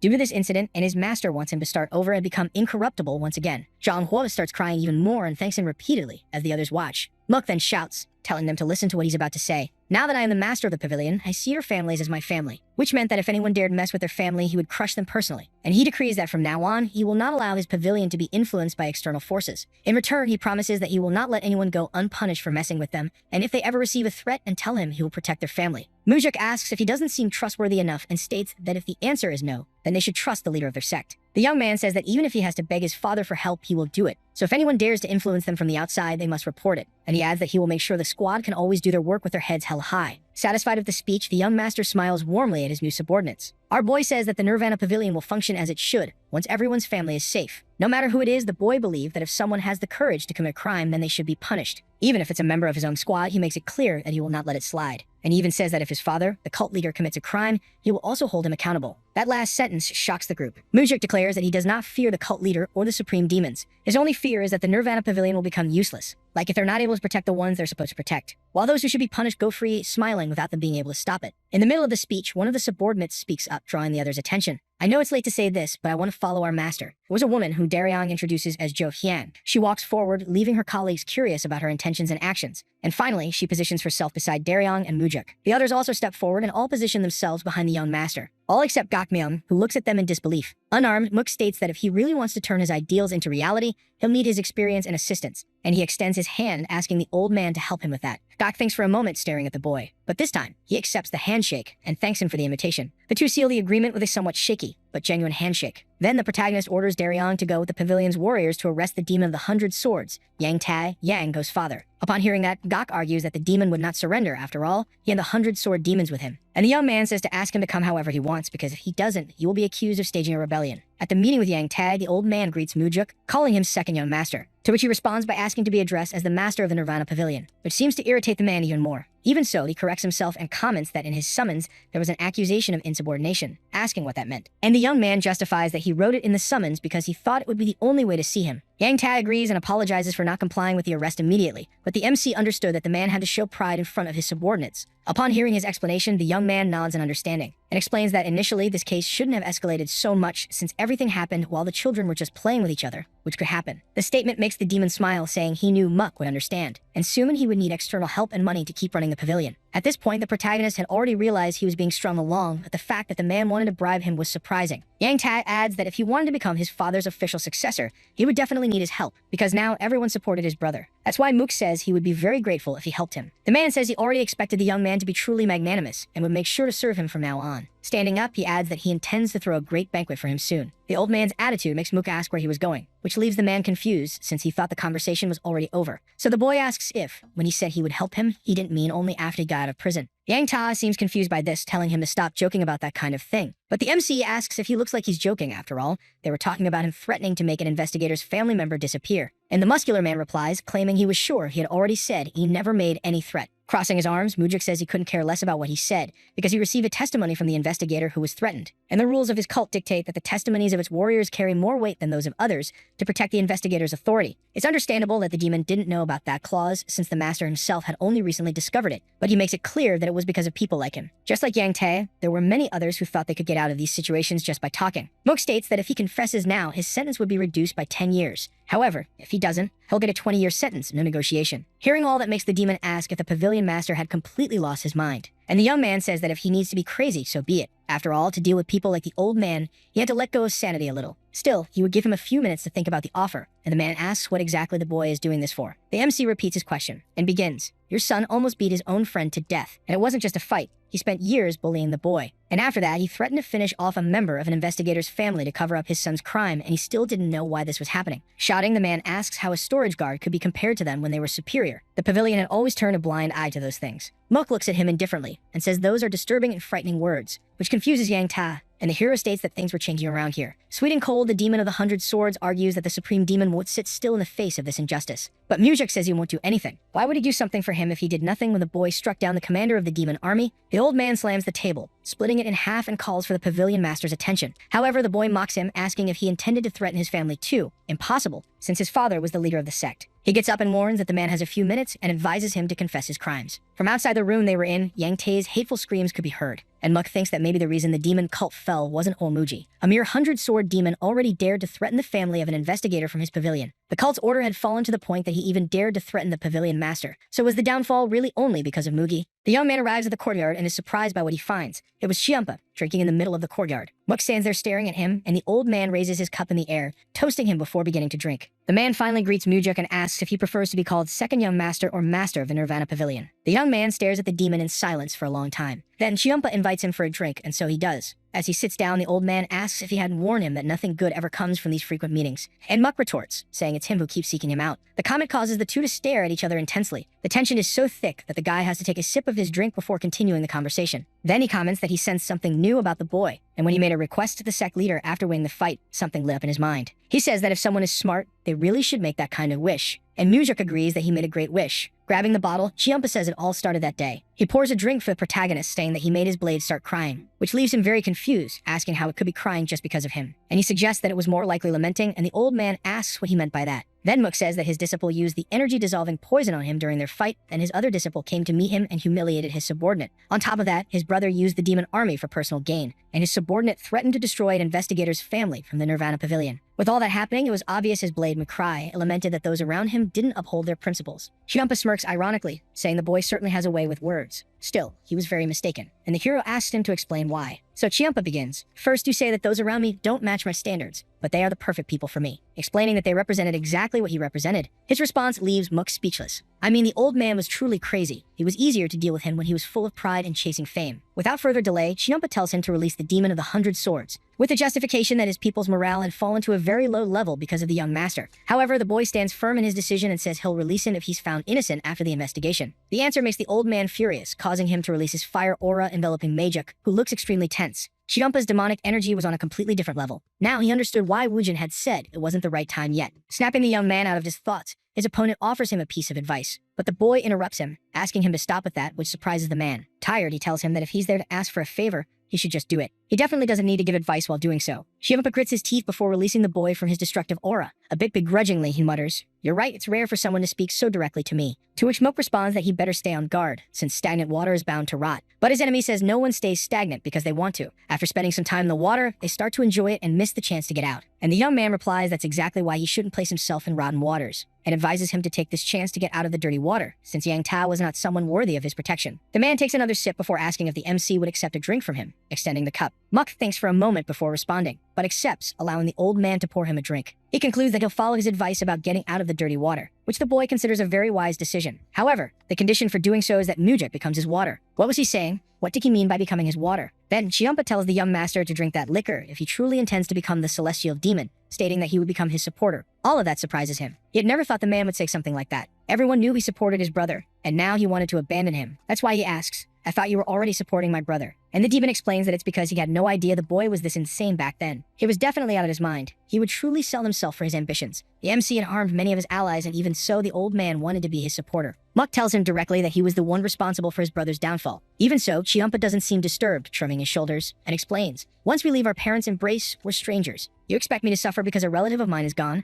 I think you're suffering more than I am." He continues his argument. It's not like I'd officially decided to work with your brother. Even if I had, I could always change my mind. Muck asks if, with his support, he'd also have an entire army by his side, but still didn't understand why he was choosing him now. Chiampa replies that upon seeing his madness and courage, he thought he could bet his fate on the boy. The boy asks if he chose him because he was crazy, which makes the old man laugh before confirming, saying he intended to devour his madness completely. Mujik seemed to be starting to understand him for a moment, and thinks that if he were younger, he might have believed his words just because he was inflating his ego. But he knew the dirty little games the old men played to manipulate the younger ones. He had asked if the protagonist intended to become the celestial demon, as if that would be achieved simply by working with him. The young man lowers his cup and says he's thankful the demon thinks so highly of him, and that it's time for him to do what was entrusted to him. Chiampa stares at the boy's cup before being hit by his question. What do you think my father would say about this? And he suggests that he would accuse him of avoiding hard work and playing politics when he'd been given such an important role. But the old man asks what he thinks would happen if he did well in the role of master of the Nirvana Pavilion, arguing that if the sect leader intended to keep him as the pavilion master, Mujik would just rot there forever. There was only one path, and that was to choose whether or not to become the sect's heir. Chiampa still says that the cult leader would probably pay even more attention to him if they worked together, because just being chosen would make him more visible. He wasn't exactly wrong, but there was something he'd forgotten. The desire to set the hierarchy of the sect right wasn't just his, but also his father's. Muck asks for some time so he can think about the proposal and promises he'll drink that same liquor when he knows his answer. Satisfied, Chiampa nods, saying that's a normal thing to do. He picks up his blade and warns that if the hero drinks like a fool just because the man told him to, things wouldn't work out. The man's sword is very heavy, and he swings it with all his strength toward the boy's throat, who blocks the blow with his blade. Chiampa says he'll be waiting for the answer tomorrow, but Mujik states that he'll give it in 5 days. Eyes full of rage, the man gives him 3 days, leaping away before doing something he might regret. The young master sheathes his blade and alone mutters about how much the old man's attack hurt like hell. At another moment in the Nirvana Pavilion courtyard,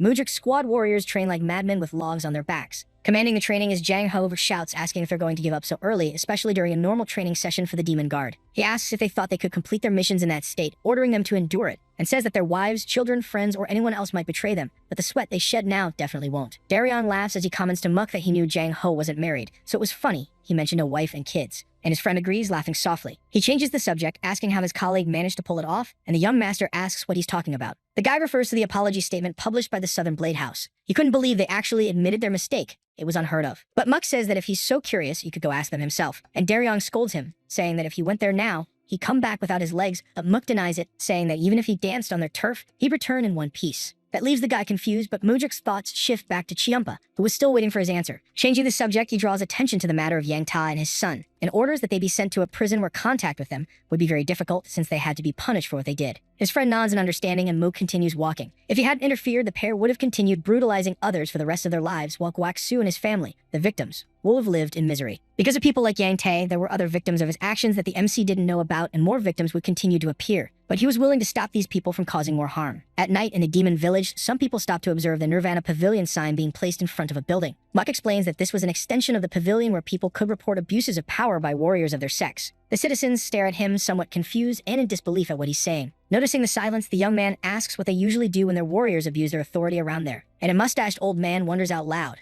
what do we do? The answer leads Mujik to conclude that the population probably just accepted the abuse and stayed quiet, even those who knew they should report it. After all, even before reaching the Nirvana Pavilion, they had to declare the reason for their visit at the main gate, identify themselves, and undergo a body search. And that didn't happen just once. They had to go through the same procedures millions of times before actually reaching the pavilion. So the young master asks that, for any matters related to the warriors of their cult, please report them to this branch from now on. The citizens are surprised, asking if he really means that. To which he nods and hopes they'll spread the word so that everyone knows they can always report to this branch if they suffer any injustice. And he asks them not to worry about any retaliation, because anyone who initiates retaliation against a Nirvana Pavilion investigation will be executed. The mustache man is surprised, realizing that the second young master is really doing this for them. So he bows in respect, saying he'll make sure everyone hears about his actions, which makes Mook smirk slightly. He reflects on how, with the Nirvana Pavilion at the center, they'll be able to protect villagers, low-ranking warriors, and those who suffer injustice for being weak. The clan will be teaching everyone an important principle by doing this, that everyone's life there holds the same value. And that's how they would move forward. The young man walks to his house and, upon entering his courtyard, notices Chiampa leaning on his sword, just like the other day. Seeing him, the old man asks if he's ready to drink the liquor he offered.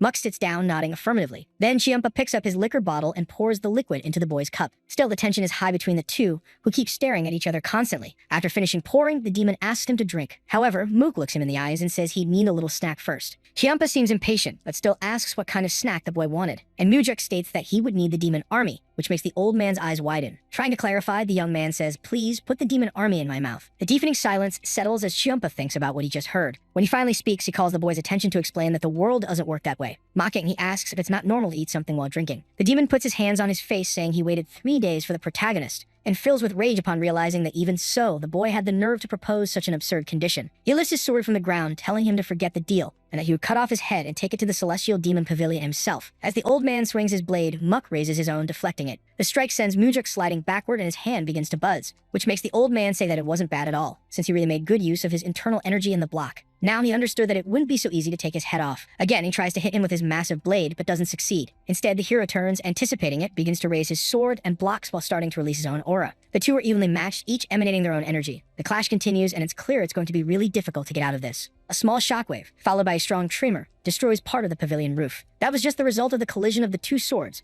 which also destroyed the floor beneath them. Chiampa manages to push Mujuk back again with one of his strikes, but the old man realizes that the young man was truly strong when he notices his own hand trembling from the attacks. He grits his teeth upon realizing the boy had managed to make a small crack in his blade and comments that it was quite interesting. Returning to emanate his red fire aura, Chiampa seems truly furious. Mujuk looks at the scene, sweating nervously and grinding his teeth, while thinking that he wants to try using the 4 steps of the wind god to fight him. He was very curious to know if he'd be able to stop the step of annihilation. However, assessing the situation, he concludes that he still can't use it. He had time on his side and wouldn't risk losing due to not having enough internal energy. From afar, the young man shouts, "Please, you me the demon army." And his words seem to provoke the old man's anger even more, who asks who he planned to appoint as commander, since he himself was busy as master of the Nirvana Pavilion. Mujuk states that he would like to appoint Jang Ho, the 3rd main commander, but Chiampa asks if Jang wasn't on his side, saying that all that greed would be his downfall soon enough. He says it was the old man who wanted to use madness to devour everything and had also suggested they work together, and the path of madmen could never be normal. That surprises the demon, who asks what the hell he meant by madmen, and the boy insists, asking if he was wrong and acknowledging that he, of all people, must be insane to want to work alongside him. Muck doesn't know the final destination of his ambitions, since last time it was with a god before the old man could show them to the world. Surprisingly, he had been the first among the supreme demons to fall into eternal slumber, but why would someone so wild and scrupulous be the first? Back to the fight, Chiampa stares at his opponent, grinding his teeth before cursing him, and states that his greed had ruined all negotiations, kicking the liquor bottle away. The old man leaps high into the sky, leaving the young man completely alone. Muck smirks slightly, because he knew the old man would be unable to reject his offer. After all, he knew better than anyone that the boy had another 7 Supremes he could go work with. 2 days later, Jang Ho is in shock, asking what the hell had happened. In Mujuk's office, he tells him that Chiampa had invited him to become the commander of the demon army,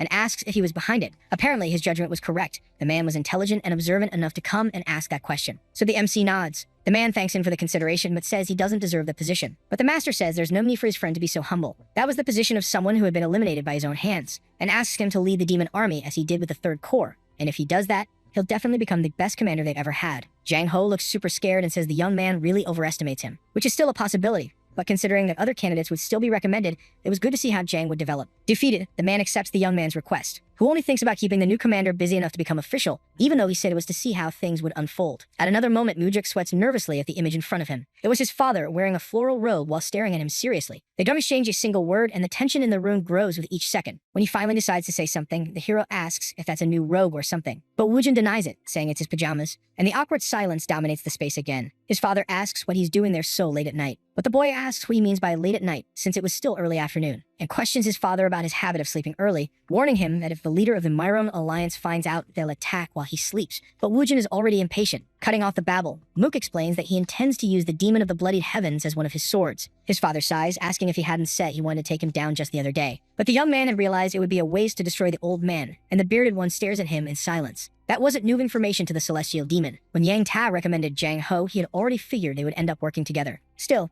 his father warns that the guy wasn't someone Mujuk could easily tame into being his sword. But the MC explains that he has no intention of taming him, only using him until he breaks, stating that he's still not valuable enough to be part of his collection. Woojin asks what he'll do if a guy attacks him, and the boy says he'd love to see him try, because there was something different between the two. After all, he's already old, and if he breaks once, that'll be his end. Unlike the young, who grows stronger the more they fight. Even with all of his son's arguments, the celestial demon doubts his ability to put everything into practice and asks why he was sharing all of that. And he explains that he was receiving his salary from him, so it was expected that he report what he was doing. But the man questions whether he was sure he wasn't just there and asked him to accept Jang Ho's recommendation. With a smile, he denies it, saying it's the opposite, and he asks that he not accept the recommendation under any circumstances. That makes his father curious. How come he wanted him to reject someone he himself had recommended? So Mook explains that his plan was to use the opportunity to show the old man his place, since he acted as if he were superior to everyone, even Woojin. The answer leaves the mustached man thoughtful for a brief moment, until he recaps what his son said, questioning if he was really giving up the demonic army and telling him to stop wasting time. The boy expected this reaction, but says that's exactly it,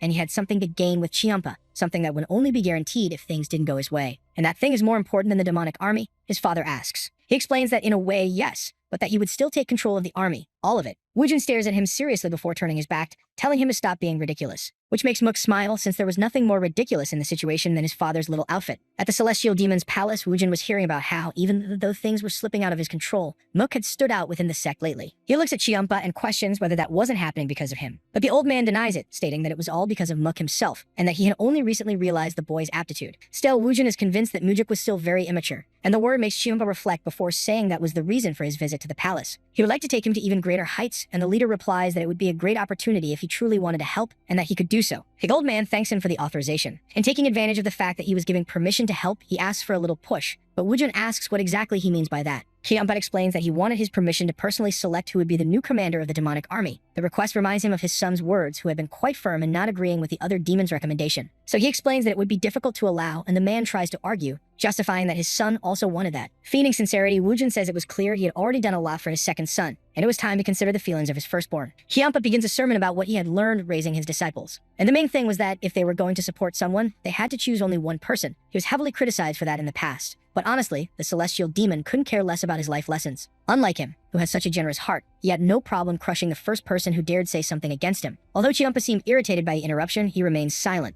which makes Woojin question if there was still anything else he wanted to discuss. The old man denies it, bowing and stating that he will see him again before leaving. He leaves furious, not understanding why the man wasn't supporting him 100%. If he had already chosen to back him, he should go all the way with it. When night falls, he meets Muck for a drink and says that the cult leaders seem to care more about his brother than about him. Staring at him, the MC asks if he really believed that. He says that it feels like all their combined efforts were for nothing, and if he was losing to his brother, then he should have made up for what was lacking. The statement irritates Chiampa, and he asks, "Are you saying I'm not good enough?" But the boy just explains that he was a bit disappointed with the situation. The old man puts his cup aside and explains that it was impossible to make Jang Ho the army commander in the first place. And before he continues, the protagonist interrupts, wanting to know if his partner had already given up for good. Pouring another drink, he explains that there was no point insisting on something he already knew wouldn't work. Hearing this, Moojik teases him, questioning if the old man had been acting all tough all this time, even though he was incapable of doing that one thing for him. His words hit the man straight in the heart. What did he mean by that one thing? And acting like he was tough, get real. But the boy said he was the one who offered to support him, and the other retorted, saying the MC was the one who chased after him like a child for something impossible. Mak has a lot of nerve to say that, in that case, he should have refused his proposal right away and not recommended Jang Ho as commander the next day. He draws his blade, marking a line on the ground between the two. Starting an analysis, he says that earlier he mentioned that this was what the sect leader thought of him, so he trusted him and stood on the line. But drawing another line, he suggests that one was a better representation of Chiampa's relationship with Woojin. The old man watches the kid's reasoning, who stares at him with an air of superiority. It was a win. He clearly had nothing more to say about it. And the boy adds, "If I were you, I would have made it happen, regardless of the circumstances." Staring at him with hate, Chiampa suggests he tried, since that was the case. But the boy doesn't understand what he means by that. And the old man explains, "Didn't you mock me, saying I'm incapable of doing this little thing? Then you must be able to do it without much effort." Muck asks what he would gain if his father accepted the request, but Chiampa is sure the spell would backfire on the caster in this case. He had no doubt that his father would reject him, just like he did Chiampa. He definitely knew Woojin like the back of his hand. So the young man asks if this was a bet, which surprises the old man. Even so, he accepts. The condition was that if the MC failed, he would go to his side without complaint and stop asking him for things, making the young man ask what would happen if he won. Chiampa can't think of an answer immediately, and the two stare at each other. Then he says he would give him whatever he wanted, and Mook says he wants an elixir made by the demon, one better than the essence of the demonic pill, which is absurd to the man who rants about how hard it would be to find an elixir like that. But that's exactly why the hero suggested it. He had a reason to ask for the elixir, a rare elixir that would give him more energy than the essence of the demonic pill, and he knew the old man had the divine pill with him. And he argues that if he couldn't make Jang Ho commander nor get an elixir for him, then there was no reason for them to work together. Chiampa finally gives in, stating that if the boy could make whoever he wanted the commander, he would get his elixir. Muck draws his sword, saying that this was a promise. The two clashed swords, signaling that this was a mutual agreement before walking away. It was perfect. If he consumed the divine pill in addition to the essence of the demonic pill he had already taken, he wouldn't lose to any supreme demon in terms of energy, and he already knew how to make sure he'd win the bet. So he asked Myung, his father's advisor, the likelihood of Jang Ho becoming the commander of the demonic army, and asked that he be 100% honest with him about it. The advisor sighs deeply before responding, and upon thinking says it was less than 10%, and the boy says he heard Chiampa had recommended him. But the man explains that Woojin rejected the proposal and says he knew him well enough to know he wouldn't change his mind without a very good reason, which in fact he knew very well. And he suggests what would happen if another supreme demon also recommended Jang Ho. The suggestion leaves the advisor thoughtful. Moojik is more than sure of his plan, and he already had someone in mind. That night, Myung continues working, looking at his book, but clearly thinking about something else. His conversation with Muck. Two supreme demons recommending the same person. That had never happened before. And if it really did happen, there would be a great chance of Jang Ho becoming commander, which would justify the change in plans. But he questions the boy if that could really be done. to which he replies that he'd at least try. Sometimes it was easier to deal with 2 tigers than with just one. His final sentence was what left him the most thoughtful. He couldn't help but wonder if the other tiger he referred to as the Supreme of the Sword. Far from there, Ba Jongtak, a member of the Northern Sky Sword clan, asks what they meant by violence. He was sitting in Mujik's office and stated that the servant was incriminating him, asking for a chance to confront her. But the young master asks why he thought she would try to incriminate him. And the man responds that he couldn't know for sure, but suggested that someone might have told her to do it, or maybe he had offended her, but he hadn't done anything. Mook stares at him, agreeing that the two should meet. He calls for Daryon, who enters the room with a small girl. Immediately, Ba Jongtak stands up and shouts, asking if she was the one responsible for all that. However, he's reprimanded by Mook, who warns that if he dares to shout again,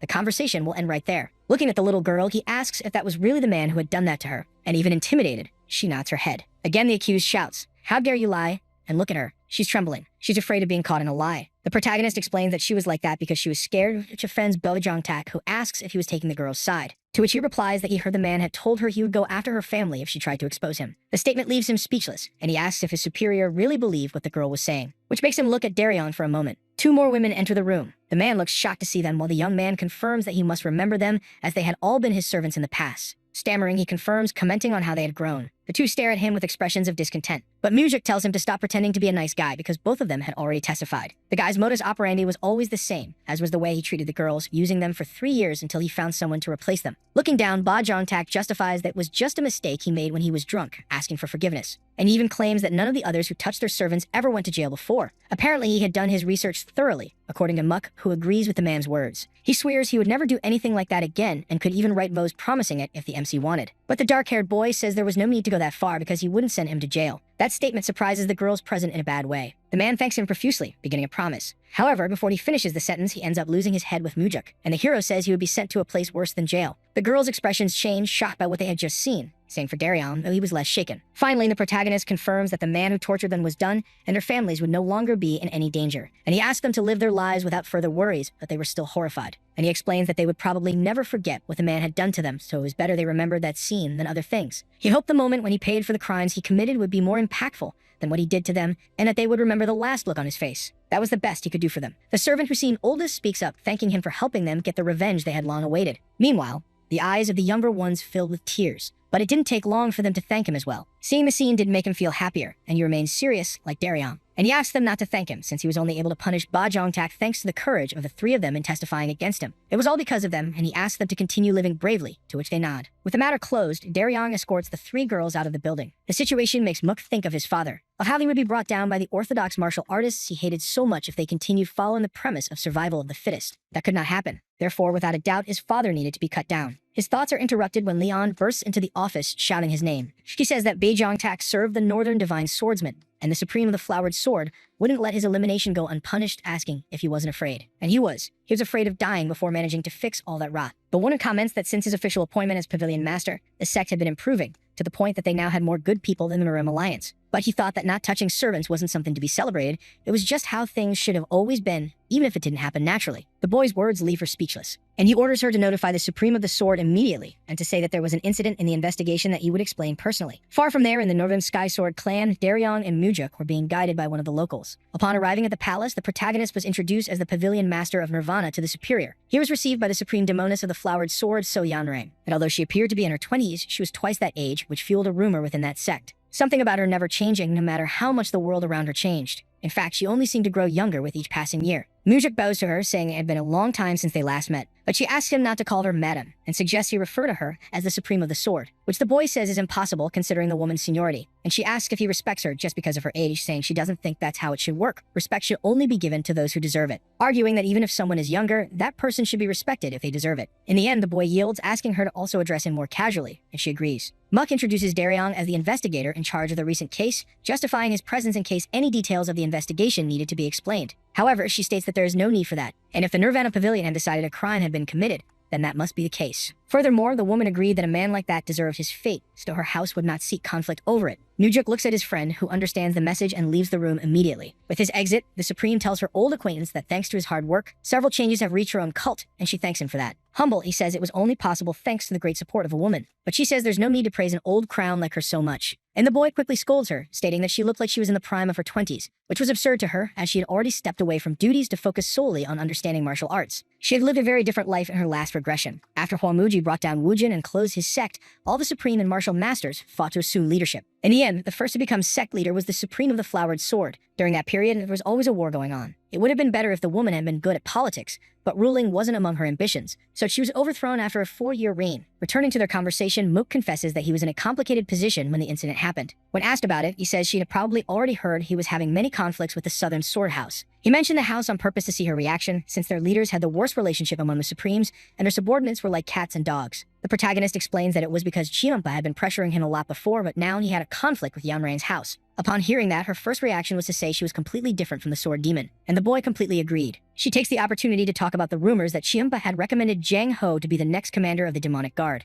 and she asks what was going on over there. Seeing that she took the bait, the MC explains that the man was someone exceptional and loyal and opens up about him being one of his men. The one asks how he managed to convince Chiampa, and he says he took advantage of his pride, challenging him to make a choice for the good of the sect. However, she doesn't seem even slightly convinced. So Mudrik says it only worked because the old man didn't want to lose him. The information doesn't seem to surprise the Supreme, but she remains silent, which the young man breaks by bringing up one more little thing the Sword Demon had said, and he states he thinks he cares more about the good of the sect than any of the 8 Supremes, and that does make her scowl. He talks about the difficulty in making Jang Ho a commander, and even Woojin's advisor had made a suggestion, but it seemed impossible even to him. The Supreme interrupts him, asking what Myung had suggested, and Muk explains that the advisor thought it would be possible if another Supreme also recommended Jang, but none of them would do something like that. All of this makes the woman question him about why he was so sure of that. Keeping up the act, he pretends not to understand. Then she asks if he believed Chiampa was the only Supreme Demon who cared about the sect, which he denies. Seeing where the conversation is going, Yanring states that even so, he came to her house to stroke her ego and ask her to recommend Jang Ho. Well, just as he expected, she saw through his plan. He knew he should be honest when situations blended truth and tricks to the point that no one really knew what was going on. That was the most opportune moment to try to put his scheme into action. That's why the protagonist asks if the Supreme had noticed his plan. Realizing her silence, it becomes clear that she had her doubts. After all, Chiampa was crazy enough to abandon his own brother, so why would he choose him in the first place? Serious, the Supreme stares at him. When she finally speaks, she says she understood why the sect leader had appointed him as master of the Nirvana Pavilion. Now he was the one who was lost. The woman approaches the boy to continue the conversation, and she says,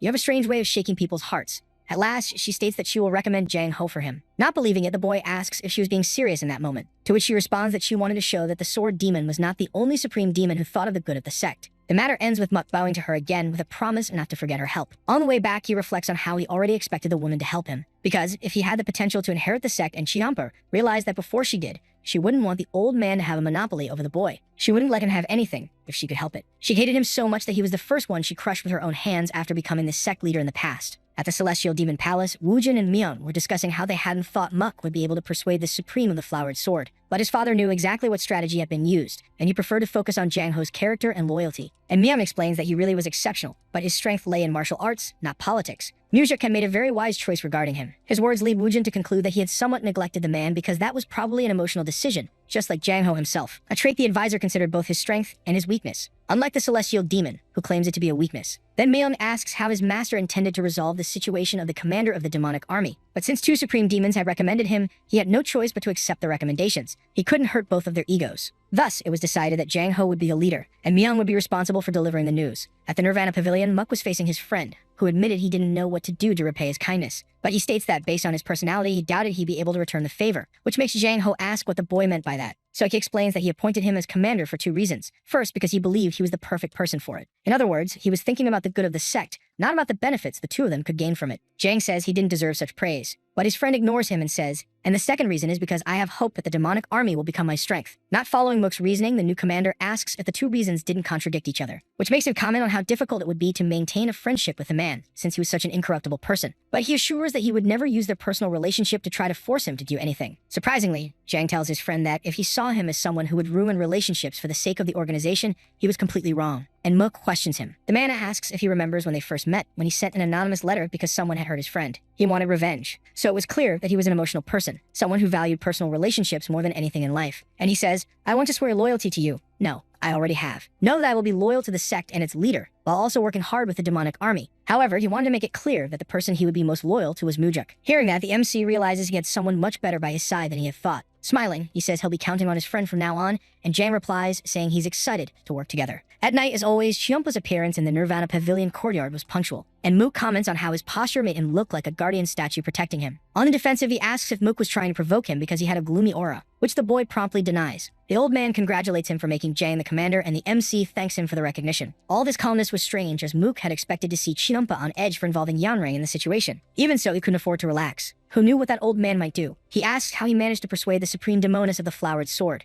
After making sure the guy wouldn't get mad at the answer, the boy explains his strategy of using words the old man had never said, which makes the old man grumble before saying he'd been tricked, because surely the woman had figured out Mudrik's trick, and he suggests she might have played a trick on him herself, offering help to prevent the two of them from working together. With that, the old man asks what he intends to do, and Mudrik confirms that Chiampa would be his priority. But it's hard to believe after the help he received with Jang Ho, and the boy counters, stating that he only succeeded because Chiampa had helped him before. Holding a small box, the mustached man says he finds it hard to believe Muck would stay by his side if the woman made an irresistible offer like the one she was about to make. The boy takes the object, asking what's inside, but the man simply says a promise is a promise. His eyes shine brighter than ever upon seeing the contents of the box. It was the celestial divine pill. For real, and he just handed it over that easily? He could have sworn he'd make up 1,000 excuses, like rambling about how hard it was to find good elixirs, or something like that. And Chiampa explains that he'd had it for a long time, and not even he had the courage to swallow it. Suspicious, Mook asks if he was really giving it to him. Out of patience, the old man asks if he wants to give it back or what, stabbing his sword into the ground. He takes a sip of his drink before continuing the conversation with the second young master. And with sincerity, he says, "I will be betting the rest of my life on you." The statement leaves Mudrik more startled than ever. The Bloodheaven demon had shown him the strongest card in his hand without hesitation. Previously, the boy told his father there was no reason to keep Chiampa around. But with that gift in hand, he'd have to change what he had claimed. If the old man was that determined, he would do his best to keep him close. He bows to him, thanking him for the trust. However, when he asks him to stand guard while he consumes the pill, the old man jumps up and asks if he's crazy to want to swallow that thing in front of him. But since he was the one who gave it, it made sense to the boy to consume it in his presence. Allowing someone to guard you while you circulate energy carries great meaning. It's the final stage of trust a martial artist can have. That's why Chiampa asks if Mudrik really trusts him with that. So without delay, he announces that he's going to swallow the pill. After all, if it were poisoned, he'd have to do whatever the other wanted to get the antidote. Which makes the demon ask what makes the boy believe he didn't poison it, but Mook didn't think he was that low. Still, he insists, asking what will happen if his instincts are wrong, to which the boy responds that he'll think about it when it happens. Finally, Mudrik places the celestial divine pill in his mouth, asking for it to melt easily. It runs through his blood and his entire body in a bright blue light, and the boy glows for a moment before opening his eyes. Thanks to the pill, his inner energy had increased by leaps and bounds. His moment is interrupted by Chiampa, who asks what the divine pill tasted like. To which the boy replies, "It tastes like honey. I've never eaten anything so delicious before." And the old man starts blaming himself for not having eaten it instead of keeping it for so long. But Muck tells him not to blame himself because he was sure he digested it 10 times more efficiently than the old man ever would, which was true. His energy overflowed to the point that he was sure he'd never lose in a fight against him due to lack of energy. Chiampa calls for his attention and asks what many had already asked when crossing his path. "Who the hell are you?" Adding on, asking who he was to stir his heart like that, to the point of making him hand over the celestial divine pill. Mudrik stares at him, but his pupils shrink and he is enveloped by a shimmering blue aura, which stuns the old man. Then he responds that he's someone who, inevitably, will command the old demon if he lives long enough to see it happen. The two exchange suspicious glances, and Chiampa crosses his arms, chilled by the aura emanating from the boy. He asks what his ultimate goal is, which confuses the mustache man. Even so, he reflects on the question. When he says he's already too old and just wants to keep living the way he has, he's asked if he wasn't forcing it with that answer. But he doesn't understand what's forced about his response. And the hero explains that when he was pressuring him, he acted like a much younger man. He swore he could feel the flames burning fiercely beside him. Hearing that, Chiampa makes sure he's being serious, which the MC confirms. And honestly, he feels happy hearing the comment. He thought he had grown soft in recent times, a feeling Mudrik understood very well. No matter how many ambitions and passions he had, time would still rip them from his hands without a shred of mercy. The protagonist remains silent as he picks up one of the old man's cups, and extending the cup and the bottle toward him, he gently asks him to pour a little of the drink, a very unexpected request, which makes Chiampa comment that he lost the bet this time, not the other way around. But Muck explains that the moment he gave him the pill, he won the real bet. That's why he would now accept the liquor he had offered a long time ago. He didn't know if it was possible, but he intended to make Chiampa part of his group. So the old man poured a drink for the protagonist, who drank it all without hesitation, stating that they would work together from now on. Even if he tried something, as long as it was something Mudrik could handle, he had his approval. The idea of trying something makes the crazy old man burst into laughter. Celebrating, the hero asks for another round, and so he does. He knew that, even though he was laughing hard, he still hadn't opened his heart. Chiampa wasn't someone easy to figure out with just details and small warm moments.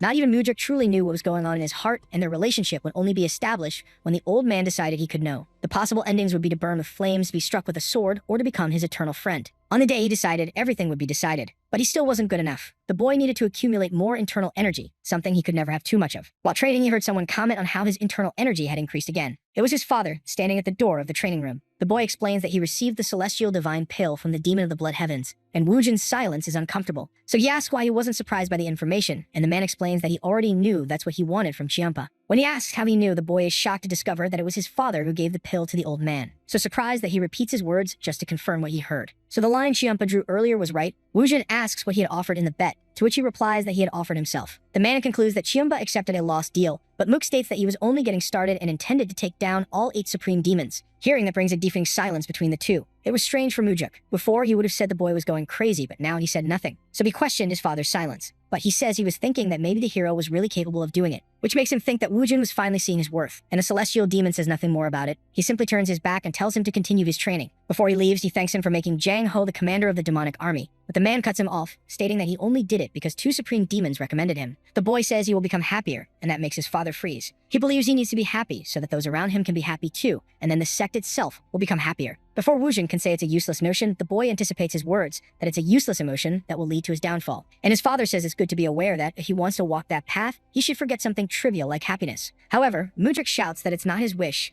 and states that he will be happy, even on that path. The door is closed, leaving him alone. He was determined to make it happen. On another day, Yanrang observes the flowers in a huge garden. They are praised by someone who catches her attention, and she replies, talking about the saying that they become more beautiful over time. But it was a saying that would take a while to apply to the second young master, who stands watching her, and he thinks that if he were older than now, things would be much more complicated. The boy had come to thank the woman for her help, offering a liquor as a token. She thanks him but explains that she stopped drinking a long time ago, and the young man apologizes. In truth, he was well aware that she didn't drink, but brought the liquor so she wouldn't know that he was aware of many things about her. Sometimes he wondered if he had to do this kind of thing, but he knew he needed to do whatever he could to build a relationship with the woman. Moojik states that help must be rewarded, so he asks if there's anything he can do for her. After thinking for a moment, she replies that it would be better for him to cut ties with the demon of the bloodstained heavens, exactly as Chiampa had warned. Pretending not to understand, the young man asks why, and she explains that their principles were very different. The boy wanted to change the sect for the better, with rules and order, something the demon despised. After some silence, he apologizes for not being able to fulfill Yanrang's request. She asks why he couldn't. Moojik explains that Chiampa had also gifted him something valuable. It wasn't his intention to say, but he had to be honest about what he had received, because he wanted to have both demons on his side. Upon hearing that, the woman questions what the gift was. Muck tries to keep it secret, stating it was personal, but she counters, asking if they weren't close enough for him to share. Then the boy says that for her great help last time, he would tell her. Upon revealing that he received the celestial divine pill, the demoness's face freezes. It was shocking to know that the greedy old man was capable of such a thing. But Moojik reaffirms what he said, adding that Chiampa decided he was more valuable than the pill. This leaves the woman speechless. The young man thanks her again, asking her to contact him if she ever needs help with anything, and says goodbye. Before he leaves, she asks what kind of person Chiampa seemed to be in the protagonist's eyes, and he says his temper was bad and violent, that he hated him at first, but the more time they spent together, the better he got. Yanrang questions whether he only thought that because of the gift he had received, something he doesn't deny, and she threatens, saying that if he wanted to keep receiving her help, he should cut the ties he had with the old man. Hearing that, Mook asks her to prove it, to prove that she could help him more than the demon of the bloodstained heavens. After all, he was the one who gave him the pill, so he needed a good reason to cut ties. And the woman suggests that her being good for the sect should be enough. And Muck rambles on about how he despises people who try to buy their subordinates with dreams, ideals, and loyalty. The statement infuriates Yanrang. Even so, he continues, saying he didn't know what she thought of the hero, but he was preparing for something grand. He would meet countless people, and he wasn't confident he would always make the right decision. So he wanted her to show him something that would help him make the right decision, something more precious than the celestial divine pill. She remained silent, wrapped in a cold aura. Chiampa was someone he had to have by his side. Now even the demoness of the blooming swords was undecided. When she finally relaxes, she asks what Moojik wants. And thinking about it, there was nothing he needed at the moment. With that, she would interpret that with Chiampa.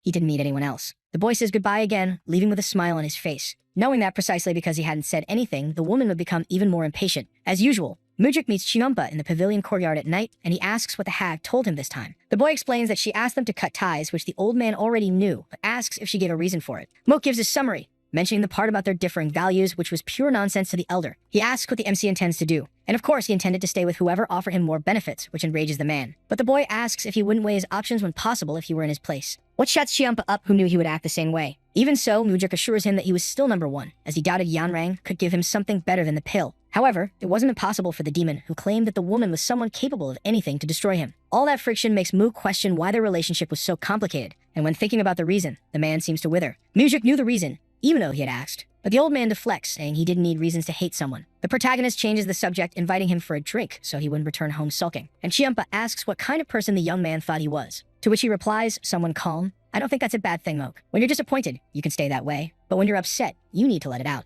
He calls him again and offers to pay for the drinks this time, which is enough to make him jump up, saying he'll wait for the boy in the demon village. At the Bar of Joy, people were fixated on the duo, while Mook is surprised as he thought the old man would want to visit a place with several experienced professionals, but he says he wasn't into that, which was impressive considering his brother loved it. Upon mentioning Qianyang, Chiampa asks not to speak of him to avoid ruining the mood. Mook agrees. He had mentioned him intentionally, to be sure the wound hadn't closed within him. The owner greets them, honored to receive them there. Upon praising the food and liquor of the place, Muck makes the guy very grateful. As soon as he walks away from the table, Chiampa comments that all that kindness was unnecessary. But the boy explains that a little kindness wouldn't bring any harm, something the old man strongly disagreed with. For example, if he threatened the owner saying he'd do horrible things to him if the food was bad, it would surely come out flawless. And he pointed to the boy's emotions as a disadvantage compared to his brother. Muck explains that life was easier when one is heartless, but he says he wouldn't live his own life that way and gets questioned. Then he says he believes food tastes better when the one who prepared it is happy rather than trembling in fear. But nothing softens the old man, who argues that one day they would take advantage of the boy, and if he didn't help the person, he'd be harshly criticized. Because to him, that's how humans were. However, to Muck, one day the same person could return his kindness,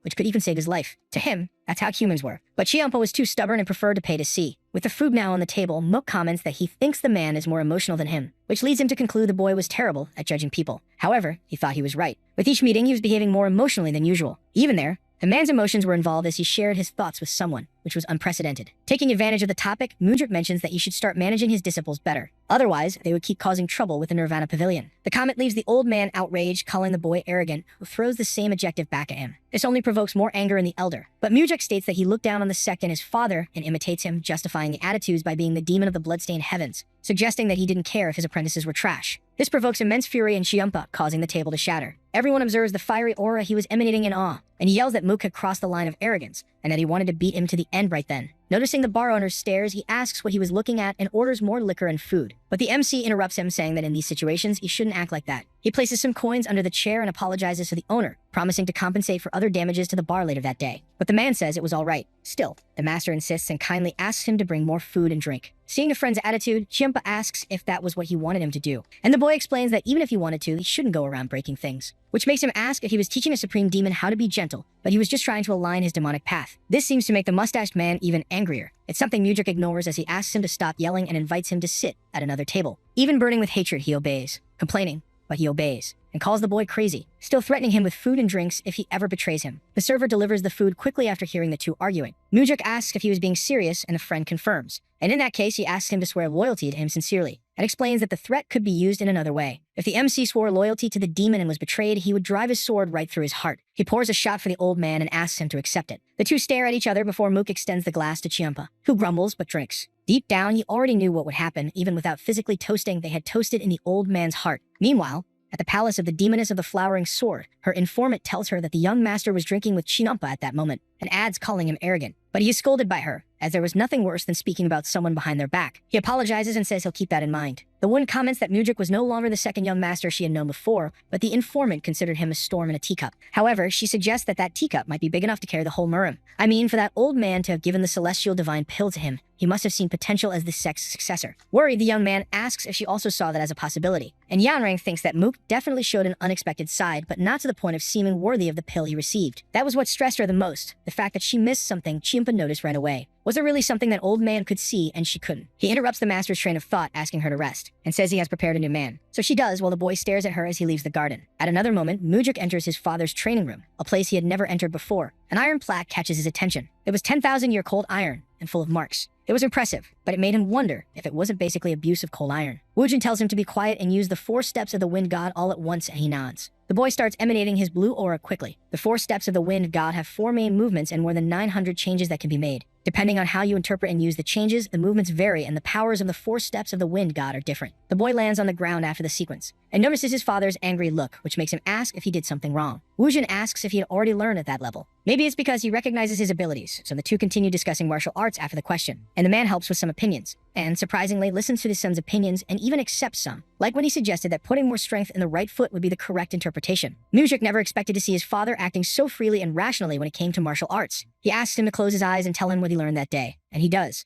The protagonist seems immersed in martial arts, as if it had touched him deeply. That discussion with his father was what elevated his skills with the 4 steps of the wind god, and for that, he was grateful for the teachings. And he intended to repay him by taking down Olmuji, despite having said that the repayment would be an increased allowance in the future. But his father tells him to stop with the nonsense and eat something before leaving. The last part leaves him confused. However, Woojin doesn't understand why. So he explains that he had never heard the man invite anyone to eat with him before. All soft-hearted, he keeps up the tough act and says there's nothing to be surprised about. With the table set, Woojin says there's more food if that isn't enough. The two begin the meal in silence, and Muk thinks that his father must be finding it strange that he's so quiet. But what he doesn't know is that before the regression, he never even thought about eating with his father. Now that this moment has come, he finally understands. Deep in his heart, he had already wished to eat together with him. Woojin asks if he found the food tasty, and he jokes asking if he'd like to trade cooks with him, which his father denies. He asks why Mujik had come looking for him, and he reveals that he had a favorite ask. He wanted to have one more member in the family. And that makes the man ask if he meant he was planning to get married. But the boy denies it and explains that he would like to teach the rising sword art to his personal guard, Leon. This was essential to keep the position of Lord of the Underworld secure, but only blood members of the Celestial Demon could learn the technique. Woojin didn't understand how he could treat his own brother so badly and at the same time elevate a bodyguard to a blood relative. But Mook considered her more important than his brother, someone who would achieve incredible things.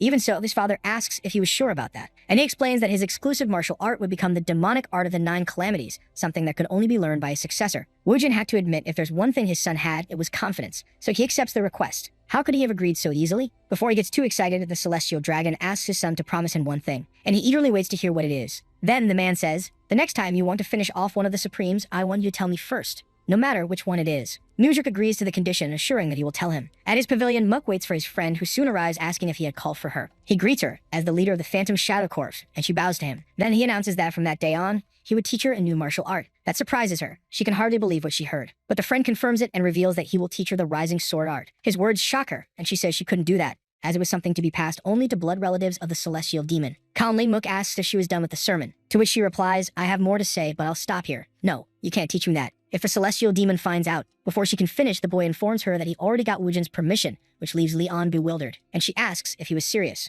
She found it strange because that was Mujik's exclusive martial art, so he had no reason to teach it. The friend explains that she would have to learn at least one martial art of that level to be the leader of the Phantom Shadow Corps. Besides, she was basically a blood relative to him, so it wasn't a problem for her to learn it. Hearing those words left Leon moved. Even so, she questioned how she could learn the martial art of her former master. She lowers her head, asking herself over and over how. And trembling, she says that no one had ever treated her so well before. Close to the woman who was on the verge of tears, Muk pats her and affirms that she had always been important to him, which makes her break down in tears, hugging Mujik. After the emotional moment, Mujik focused on Leon's training for a while, as well as managing the Nirvana Pavilion and of course his own training. His friend learned the rising sword art quickly, showing more talent than expected and progressing very fast. And the process also made him realize that teaching also involved learning. In his past life, he had never taught anyone, not even once. So this experience had become invaluable to the boy. At the Nirvana Pavilion, Mook comments that it had been a while since the last gathering of all the members there in the courtyard, which makes the entire squad nod. Mook liked the enthusiasm and announces that he was there to fuel the flaming spirits of the team, which leaves them confused by the comment. Then he asks Aryong to open a box that's beside him, and the contents take his friend by surprise. It was a pile of money, which makes him question what the purpose of all that was. Mujik asks him to hand a bill to each member, and he questions it. But the master is firm and tells him to hurry. That was a special gift for everyone there, who were truly surprised by the amount. In unison, they thank their leader for the gift. Then the MC explains that he was distributing the money so none of them would give in to bribes because there was no need. And he affirms that if they needed money, they could come to him to receive their monthly pay in advance. And if that still wasn't enough, he'd take it from his own pocket. Finally, he asks if they understood it clearly, which the squad confirms, being dismissed right after that. In the hallways, Daryong asks how Mujik knew that Aiko needed money for his younger brother's wedding, and adds that the boy spent everything on their parents' medical expenses before they passed, and now gives to his younger siblings, so he lives with no money. But Mujik plays dumb, which doesn't fool his old friend. Originally, he thought about giving the money only to Aiko, but it would be better to give it to all the members. The protagonist questions whether that was really important, and Daryong nods, stating that loyalty wasn't something that came out of nowhere. So the hero asks him not to be fooled, and says that it was just a trick to make himself look good. However, the young man refuses to believe that because even if those tricks weren't used, people would still take advantage of him. The comment is enough to leave the master speechless, but Daryong says goodbye before he can even think of anything. In Namdojong, Chiumpa asks what Mujik was doing there, suggesting that something must have happened and now he was being arrested, and the boy asks if he had committed any crimes in the meantime. To which the demon replies that his life was full of sins all the time, but luckily for him, Mook says that this wasn't the time he'd be going to jail. So the old man wants to know the reason for the visit, and the boy hands a little red box to his friend, who wonders if some kind of poisonous gas would come out when he opened it, making Mook joke about where he could buy boxes like that because he liked a few. Even with Chiumpa insisting to know what was inside the item, Mook says he just had to open it to find out. Suspicious, he opens the little box carefully. It was a top-quality poisonous wine. Still, he was confused about why Mujik had come to his house to deliver it, and the young man explains that it was a birthday gift. The information leaves the old man in disbelief, and the hero wishes him a happy birthday, confirming that it really was the day. However, not even Chiumpa knows how to answer that question. Seeing Mook's surprise, he explains that he stopped caring about birthdays a long time ago, and asks how he got that information. Mujik asks who he thought he was, stating that the Nirvana Pavilion knew everything, even how many pairs of underwear the old man had. Testing him, Chiumba asks how many there were. But the MC explains that he was exaggerating on that part, but that he truly wished him a happy birthday. Having done his part, he says goodbye to the mustached man. But before he leaves, the demon asks if the boy really came all the way there just to deliver a gift, which he confirms but asks him not to feel pressured, as it was from the heart. And the old man questions if the boy was really just leaving that quickly. But he was a very busy man, suggesting they go out that night to the Pungri Tavern. Chiumpa stares at the gift in disbelief even after his friend has left. Leaving the palace, Mudrik finds a surprise upon arriving at the courtyard. It's Yanrang inviting him for a drink before he goes. And the two stare at each other intensely. So the video ends here. If you don't want to miss the next part, activate the notification bell, and see you next time on Tob's channel.